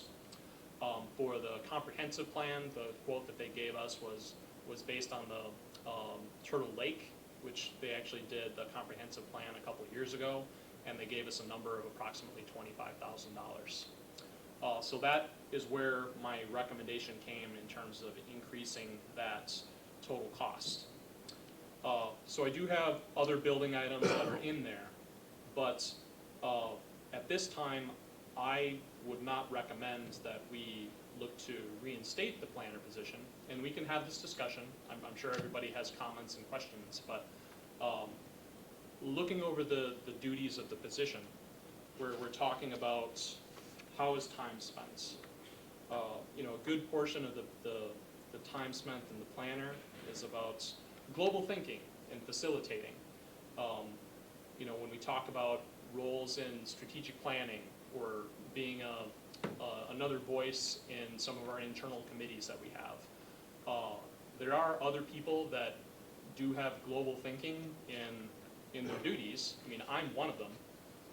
Also, we'll have our deputy county administrator, who will, you know, shortly be recruiting, who also could fill the role in strategic level thinking. But you know, when we spoke earlier about UW Extension and helping us with strategic planning, one of the underused resources that we traditionally have is our community development educator. And again, that's a case where we can get that help with global thinking, and it would be included in something that we're already paying for. Some of the other things that the planner has done, we talked about the strategic plan and the comprehensive plan. I mean, it's definitely valuable to have an internal person on staff. You know, we do get a high quality product, but one of the considerations is, are we using that resource in the best way? And we do our plans every couple of years. And you know, when I was talking with some of my counterparts in other counties, they made a point of saying, you know, when those plans come up, we contract for those, because we've got the 1 year where we might need the assistance for that, but in the other years, we don't. And by having the internal person on staff, in essence, we're paying for the resource and developing that, even in the years when we're not. So we do have those options in terms of helping with the plans. The other things, you know, we mentioned that, excuse me, I lost my notes here. Oh, we have assistance that is offered to the municipalities in Polk County in terms of their comp plans. I'm sure that's definitely a resource that they love, and it's a resource that is, number one, it's not required. And the other part is that they would be in the same boat as the county in terms of their comp plan, where they would look to contract out. I'm sure they wouldn't really be pleased, because right now it's a service that they're getting for free. But when we look in terms of how we spend county resources, a lot of times it's not providing programs and assistance that are not being paid for. So it's a consideration, but I understand that it's a point of contention where you guys might hear from your municipalities that they might not like it. But I think it's a service that is not widely offered in other counties. And that's why I considered it at this point. But you know, this is hard, because you know, anytime we have an internal resource, it's convenience and it's handy. But one of the things we look at is, can we use these resources in a different way? Do we have more critical needs in other part of the organization? And my assessment is that we do. You know, it's very rare when we are considering functions and positions where we're recommending eliminating a position because the duties or the function is not there anymore. Usually what happens when you recommend eliminating a position is those duties get dispersed, meaning that, you know, duties might come to me, they might come to the deputy county administrator, they might be picked up in some cases by other staff. When we're talking about the Parks and Trails coordinator, we're talking about other personnel. So I wouldn't say that this is a situation where we're not going to have instances where it would be handy to have that particular position there, but it will be an adjustment to staff. This is a recommendation that I'm making, that the department isn't necessarily recommending themselves, but I am, in terms of efficiency. And we do have the additional money to cover it if the county board were looking to reinstate it. But I want to make clear that we'd be looking at more than just salaries and benefits. You know, we've got the $105,000 for salaries and benefits, but we also have the different items that were funded from the savings. So when you'll see there, the options considered, we put it in as $130,000. So we've got the $105,000 from salaries and benefits. In addition, we funded the flyover, which is approximately $20,000. We funded the seasonal help, which is approximately $10,000. In addition, we put in $10,000 for the capital need. You know, we put in the $10,000 as a placeholder to fix the dock at the Atlas Dam, but that's going to be done this year. It's still in the budget, so it would be for a yet unidentified capital need.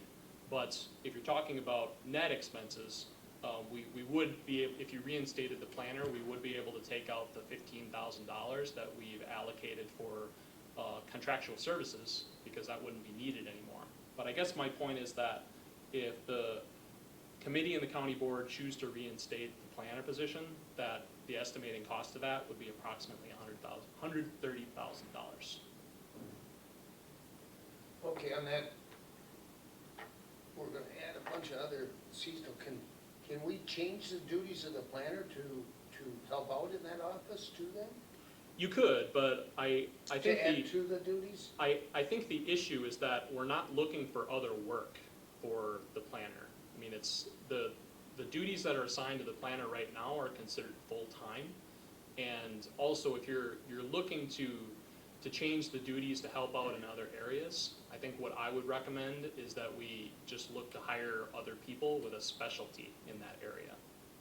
Okay. The example I would have is I think I brought it up to someone when I was in Rock County, the planning department over there, they had a county engineer, and there was a need for, they had a housing loan program that the county administered through their public housing authority, and as part of that, every building that was considered for the program had to have a housing inspection.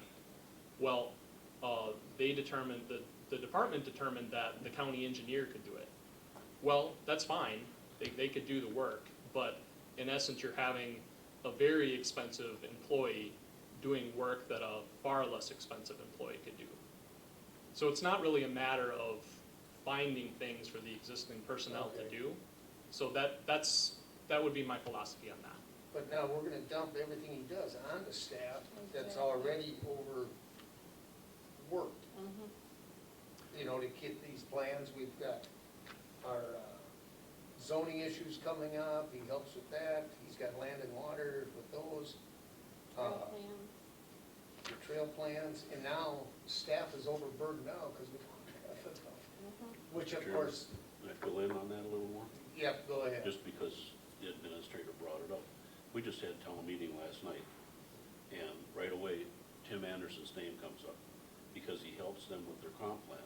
And they say it's not part of what he does, but why would we make our town contract out part of our thinking on a comp plan when we can call up the county and get it?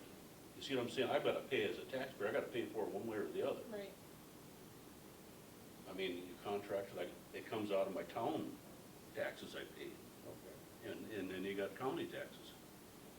Well, I'm just looking at right now, if we, I know, some of these things that, you know, we don't have enough staff in land and water. We don't have enough staff in zoning. And an administrator Always looking for somebody. doesn't have an assistant, I mean, we need a lot of staff sometimes, you know.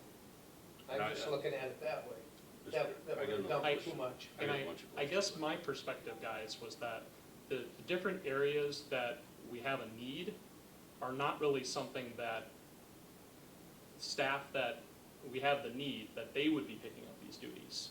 I mean, when we talk about the different comp plans and the outdoor rec plan, I mean, it's my thinking that we would contract out. I mean, we've used West Central Wisconsin Regional Planning. They do have familiarity with the county, and they could do it at a far more efficient cost. When we talk about resources being available for municipalities, you are right. I mean, that's something that if we weren't doing it, that the municipality would have to pay for. But right now, they're getting it for free, in essence. And it's not required, but it is a higher level of service. And I guess that would be my feeling. And when we talk about other staff absorbing it, you know, we've got the planning part of it, which would be West Central Wisconsin Regional Planning. We've got the higher level thinking and the facilitating, which could be myself, could be Deputy County Administrator, could be UW Extension. In addition, we've got the smaller portions, which is helping out municipalities, which at that point, it comes to, for having that small amount of duty that is associated with that, is it worth having $105,000 in expense on our payroll? Mr. Chairman, do we get a chance to fill in here or not? Oh, yes. I'm serious. Every time I ask a question, he goes back and tells me the same thing again. Okay, well, Could we just ask some of our questions? ask it. Go Go ahead, sir. Yep. Well, I guess the first one I went on with municipalities, but I'm not understanding all of the jargon going on with this $130,000, and then you switch back to $105,000. Then let's go back to the Department of Land and Information budget. What they forecast on the budget was $914,000 and some change. I don't have a calculator here, but, and we go with the administrator's budget and you cut out that position, all of a sudden you're saying we have to pay for the position off of this tax levy change summary. Well, where did the money go that we gained over here? It's like, So- I don't understand why we're taking it out of, when it was in the budget, why is now coming out of some other budget? Where is that? It doesn't make sense to Okay. me. Are you finished with your question, Supervisor Rowdy? Go ahead. Because you said I was cutting you off, so I don't want to do that. Well, you are, because every time we do this, you get going on where you're thinking, and you're the one that's proposing this, and maybe we're not in favor of it. Okay, that's fine. Yeah. Are you done with your question? Yeah. I don't Well, want to interrupt you. We'll start with that. Okay. Good, can I respond? Yeah. Okay. So part of this, and I think your question relates to if we've got $105,000 or $130,000, either number, why isn't there an exact match in the land information budget? So part of it is we do have some line items in the land information budget that were funded out of the savings. And in those cases, that directly affects the land information budget. We do have other amounts of the savings that impacted the county as a whole, meaning we have other different departments that they were over in their budget, or they had different requests, and it was funded out of this savings. So that's why there's not a one-to-one match. Yeah, there isn't. I won't understand that, because you're talking a position over here, and all of a sudden we're throwing in this flyover and everything when we want to talk about one. You wanna talk just the planner position? Yeah, then we'll talk the Okay. flyover, then we'll talk this. My also fear is that West Central has not really jumped up to help us. They wouldn't help on the trails. Anything gets a little controversial, they seem to back out and don't have time. Just, Well, there are other companies that do that kind There- of work. yeah. I But then brought you're up spending West. money again. Exactly, Yeah. we already have that position here. Yeah, you're gonna spend money over here or spend money over here. okay, but he's saying that, some of the contracts are cheaper spreading. Yeah, but it doesn't seem to ever work out that way that I've seen so far. Not the figures that I've seen come in when we do some of that stuff. Yeah, the assessments, they're always more. So basically, I'm looking at our options here. Say the committee wants this position. What's our option? Say, We've got, each committee is entitled to do amendments, and that would flow into general governments, and it would also go to the full county board for consideration. So if the committee would like to reinstate the planner position, we'd have to fund the reinstatement. So when I talked about fully funding it, the $130,000, and I could break out the different parts. So we've got $105,000, which is the salaries and benefits. yep, In addition, from the savings, we look to fund $20,000. And the reason why these are blending together is because if you reinstate the position, then we don't have any savings. Oh, We correct. have Yeah. that cost. that makes sense, okay. So that, I wanted to make that clear, that's why we're considering these together. So we've got the $20,000 associated with that, plus we have the seasonal help, that was funded out of the savings, which is approximately $10,000. So right there, we're at $135,000. And in addition, we had the capital expense, which was an additional $10,000. So in this case, we've got 145 gross. On the other side of it is the earmark that I put in the budget for contracting, for the plans, was $15,000. So if we had a planner on staff, as we currently do, we wouldn't need that. So out of the 145, you would subtract 15, which leaves us at 130,000. That's how I got the number. That's how you got that number? Okay. Yes. Mr. Chairman, can I make another comment then? Right, because he said it. He said if we reinstate the position, then we have to increase the budget. When they put in their budget with the position, why are we increasing? It's the budget that we got from Department of Land Information. You're considering... We're increasing your thoughts. Are we not? Can The I budget respond? came in and his Had 9 his people. administrator's budget is what he recommends. Correct. So why all of a sudden, where did that money go that was in the From 2020 the director, budget? you mean, It okay. was submitted. Let's take another budget. I don't care. Let's take somebody else. Go back to forestry. He puts in a budget and we either accept it or we don't. Well, why are we not accepting Department of Land Information, and that would be the budget that was there? They know what they need. All of a sudden, we got all this stuff over here on this side. Why am I losing that? I can't get it. That's his duty. Can I speak to that? Okay. So just the budget process here, as well as any other county that has a county administrator. So the budget process is departments turn in their budget. This is what they say they need, this is what is considered.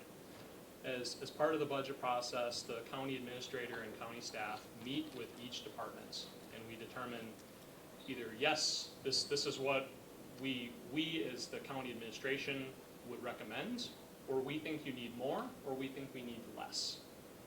At that point, everything rolls up and is considered as part of the county administrator's recommended budget. I present that to the county board, and that is what the county board considers.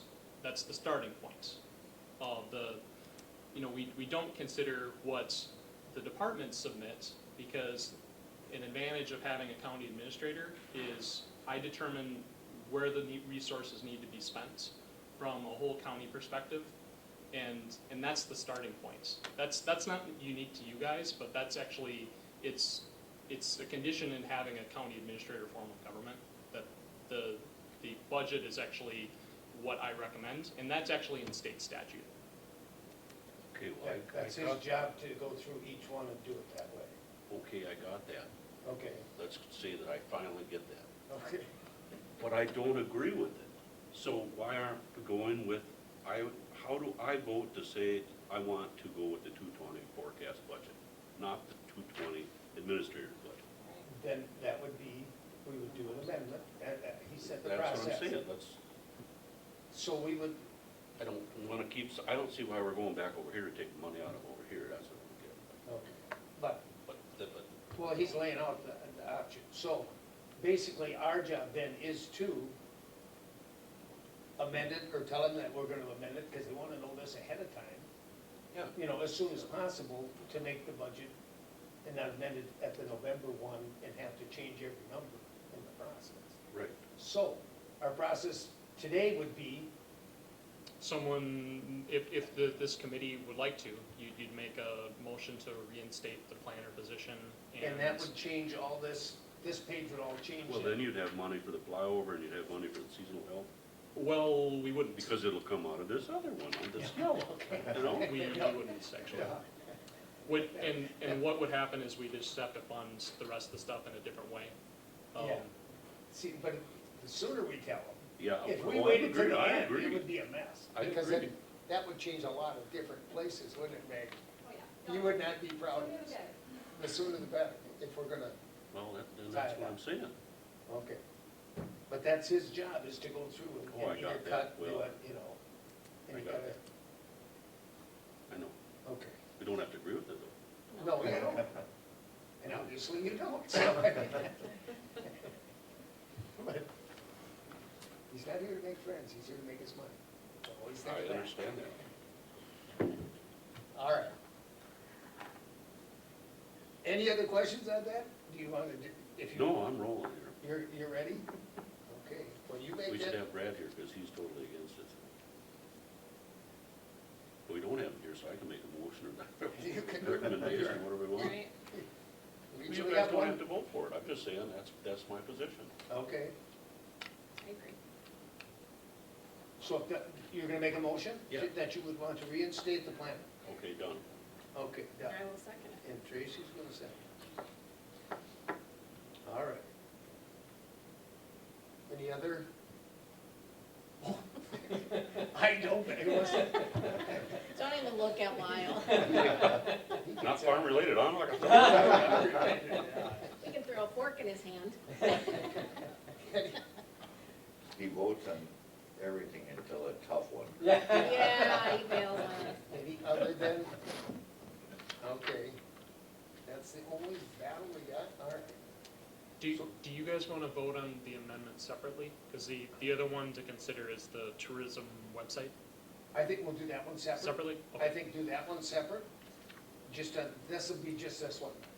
All right, so that, this motion only relates to reinstate the planner position. All right, all those in favor say aye. Aye. Opposed? Okay, everyone here, so it was, Brad wasn't here.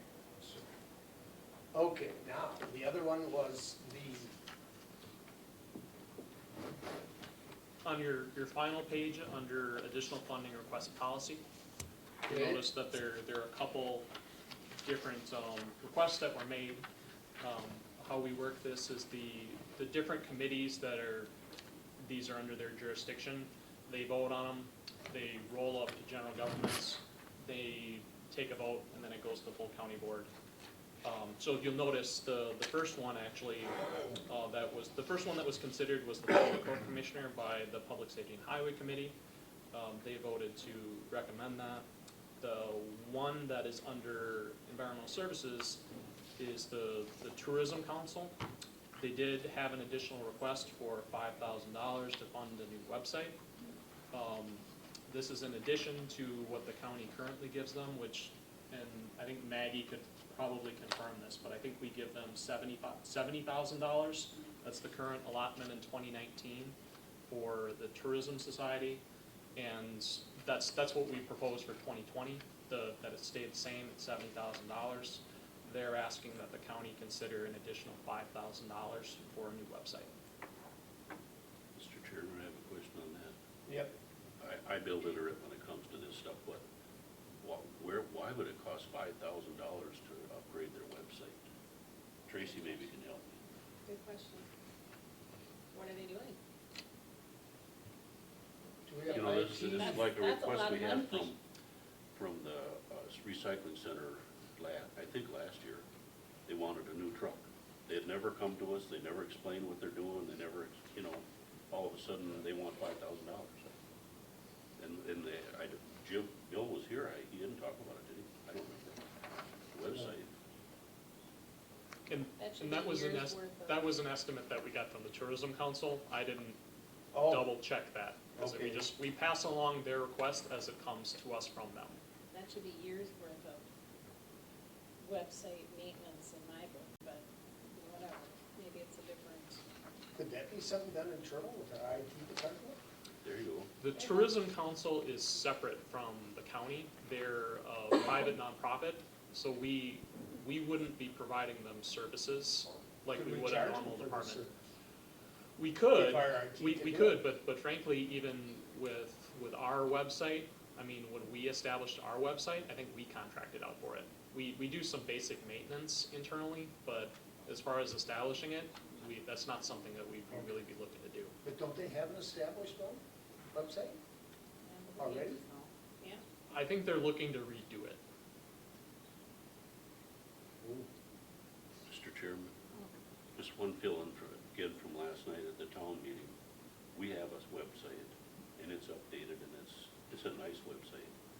And one of my neighbors, who lives in our town, she did all that for free.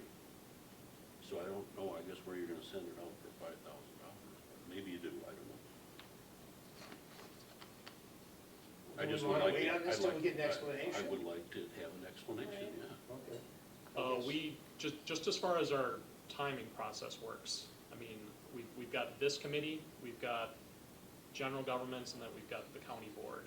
I think tabling really isn't an option.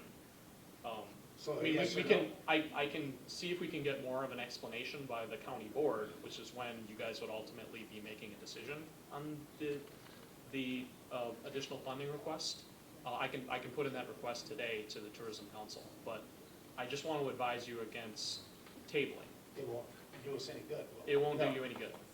Well, we could send it without a recommendation. Or we could say no, Or no. Yeah. and they'd have to say why, and then it would be an amendment to add. Go with Yeah. no, yeah. So which I would mean, work the that's best? just what I would like to motion. You'd like the motion to be no, and then, Not a non-recommendation, because I just think a no sounds better. okay. Sounds better. Because that can always be amended then, if they come with an If they explanation or want to, something. yeah. Okay. I So you're gonna guess. make the motion to say no Sure, to the 5,000 extra. Is there a second? I'll do that for Brad. You can second. I'll second. Okay. Sure. And that is to say no because we don't have an explanation. Well, I mean, to help we're her just to know. giving them money for, we don't even know why. Okay. Sure, it just says website, you know. Yeah. All right, so all those in favor say aye. Aye. Opposed? Okay, so then that can be amended on the floor.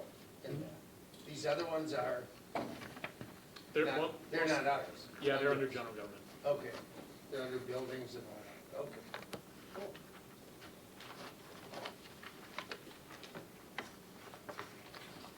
All right.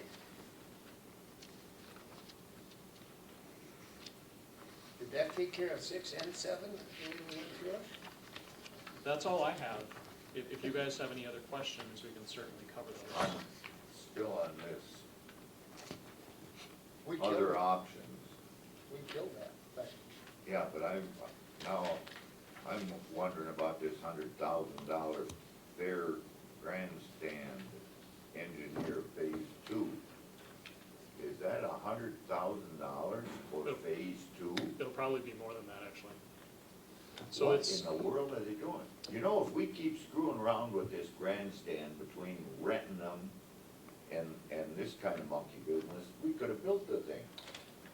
so I will tell you that this is on the agenda for executive committee tomorrow.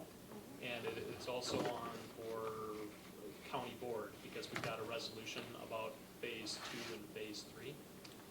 So we've got, I can provide a bit of an explanation, but I can't get into it too much because we don't have it on the agenda here. But just basic information. So we have the resolution that's scheduled for executive and also general governments and county board.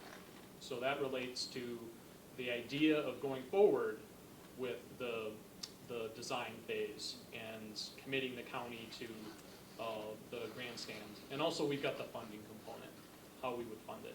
And that's a discussion that we'll have more fully at executive and also county board, because we do have some options if the county board chooses to do this about how it would be funded. Well, if I remember right, what has it been, Tracy, 3 years since that was tore down? And right away, we had plans from a contractor or a designer or whatever, didn't cost us anything. Why are we giving somebody $100,000? And I think we can talk about that at the committee tomorrow and the full county board.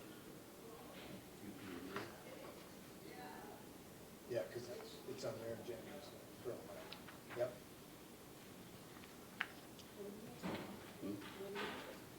Yeah, that answers that, I guess. Okay. I agree with Jim, I'm just.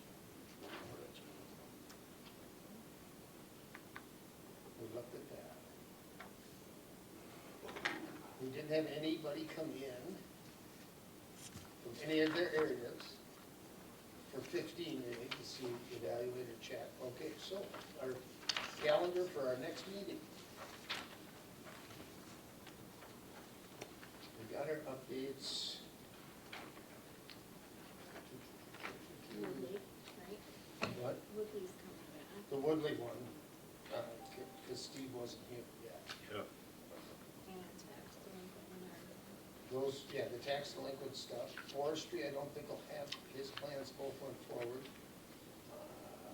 Resolutions move forward. Parks, we'll have a trail update. We'll also, maybe under forestry, should we leave that tower on there in case something comes up? Do you think, or not? So that update on that tower? If we have a change, we can put it on the agenda, Then but put it on? but I don't know if we're gonna have one in 2 weeks. So yeah. I'd, rather than leaving it on as a placeholder, let's just say if there's a change, we'll get it on the agenda. Okay, on forestry? No, that's going 2 meetings down for the one, for the public hearing. For that. Is that not right? We got the Menards ones we're looking at. Yeah. Oh, yeah, under tax, but I mean, under forestry, he'll come back, 2 weeks for that public hearing, wasn't it? No, No, that's for the trail survey. Yeah. one of That's them true. she said would have to be 4 weeks over here. Yeah. No, it was here, that's 2 down, so I'm just looking at the next one. If we see anything, the tour, that might happen before Tuesday, so. The other thing, Mr. Chair, if it's not on the agenda, for all of our different committees, you'll have consideration of technical amendments. So Budget 10. yeah, the major decisions as far as the budget in terms of policy and recommended versus amendments will be at the October County Board meeting, so next Tuesday. Okay. But actual passage of the budget is in November, and that's by statute, we do it in November. And we've got the space in between because there's always things that change between what was recommended and what was considered. For instance, one thing that we do know is that our general transportation aids that we get through the state DOT have gone up. So that's good, but that would be considered a technical amendment. Okay, that's So technical. that would be, I guess for your next, for your agenda in November, if we can put on consideration of technical amendments Oh, to the budget. yep, for the budget process. Okay, so it's before what do we have in that budget one on, the 15th or something, or November 16th? 12th? Okay. Yeah, it'll be That's your, the budget. it'll be your first meeting in So it'll November. be the first meeting. Okay. Now, does any of that keep, well, if we change any other budget stuff, you want to know it as soon as possible, if we see any other changes or questions, okay. All right, so the tax ad zoning might have something come up, I don't know if anything came through. These will be kind of a big deal, we get to see what that does. Will we have a impact if we do this? Could I get one of those, what impact, does the general fund have to pay these out if we're under? You're talking about the difference between The cost and what the- was offered and the taxes? Yeah, We can provide that. okay, I think we'd like that broke down, just to know. We get it off to get it back on, we're gonna lose 170 or whatever, and all this, I guess we gotta. What is that? Good, Mo, could you come up? The impact on this afterwards, Of those two offers? of the 2 offers, what, because it does have to come out of the budget, so if we Correct. do it, it'll change. If it's quite a bit of money, we better find out a way. Well, if we change it, it's 175,000, Yeah. short. That's a lot. Would it come out of the budget, or would it simply be out of the? Well, we'll come out of the general. We would have to. Come out of the general? We would have to fund it in one way or another. Yeah. It'd be county money. So it's gotta go back into a different account, so it's gotta come out of one of the funds. Right, It- but it would be this year, if you did it this year, not something that you would need to worry about for 2020. No, it would come out of the general fund from this year. That's how you pay for But it. it would just, you hit that general, that's $170. I mean, that's a lot of jig just And then to I'll change find your out what attitude taxes for the will next roll year. forward. Right, I'll find out what taxes would roll forward there, if that number would keep increasing at what increments Yeah, on taxes owed. yeah, because that 2,000 a year, it's quite a payback for 170. Yeah, especially at 12% or whatever. Yeah, there isn't much payback. Okay. All right. It looked pretty good, and anything else that comes up. All right. Number 17. I make a motion to adjourn. Lyle, it's your turn. No, I think it's fine. I get the recess one. Oh. Tracy will say. All those in favor? Aye.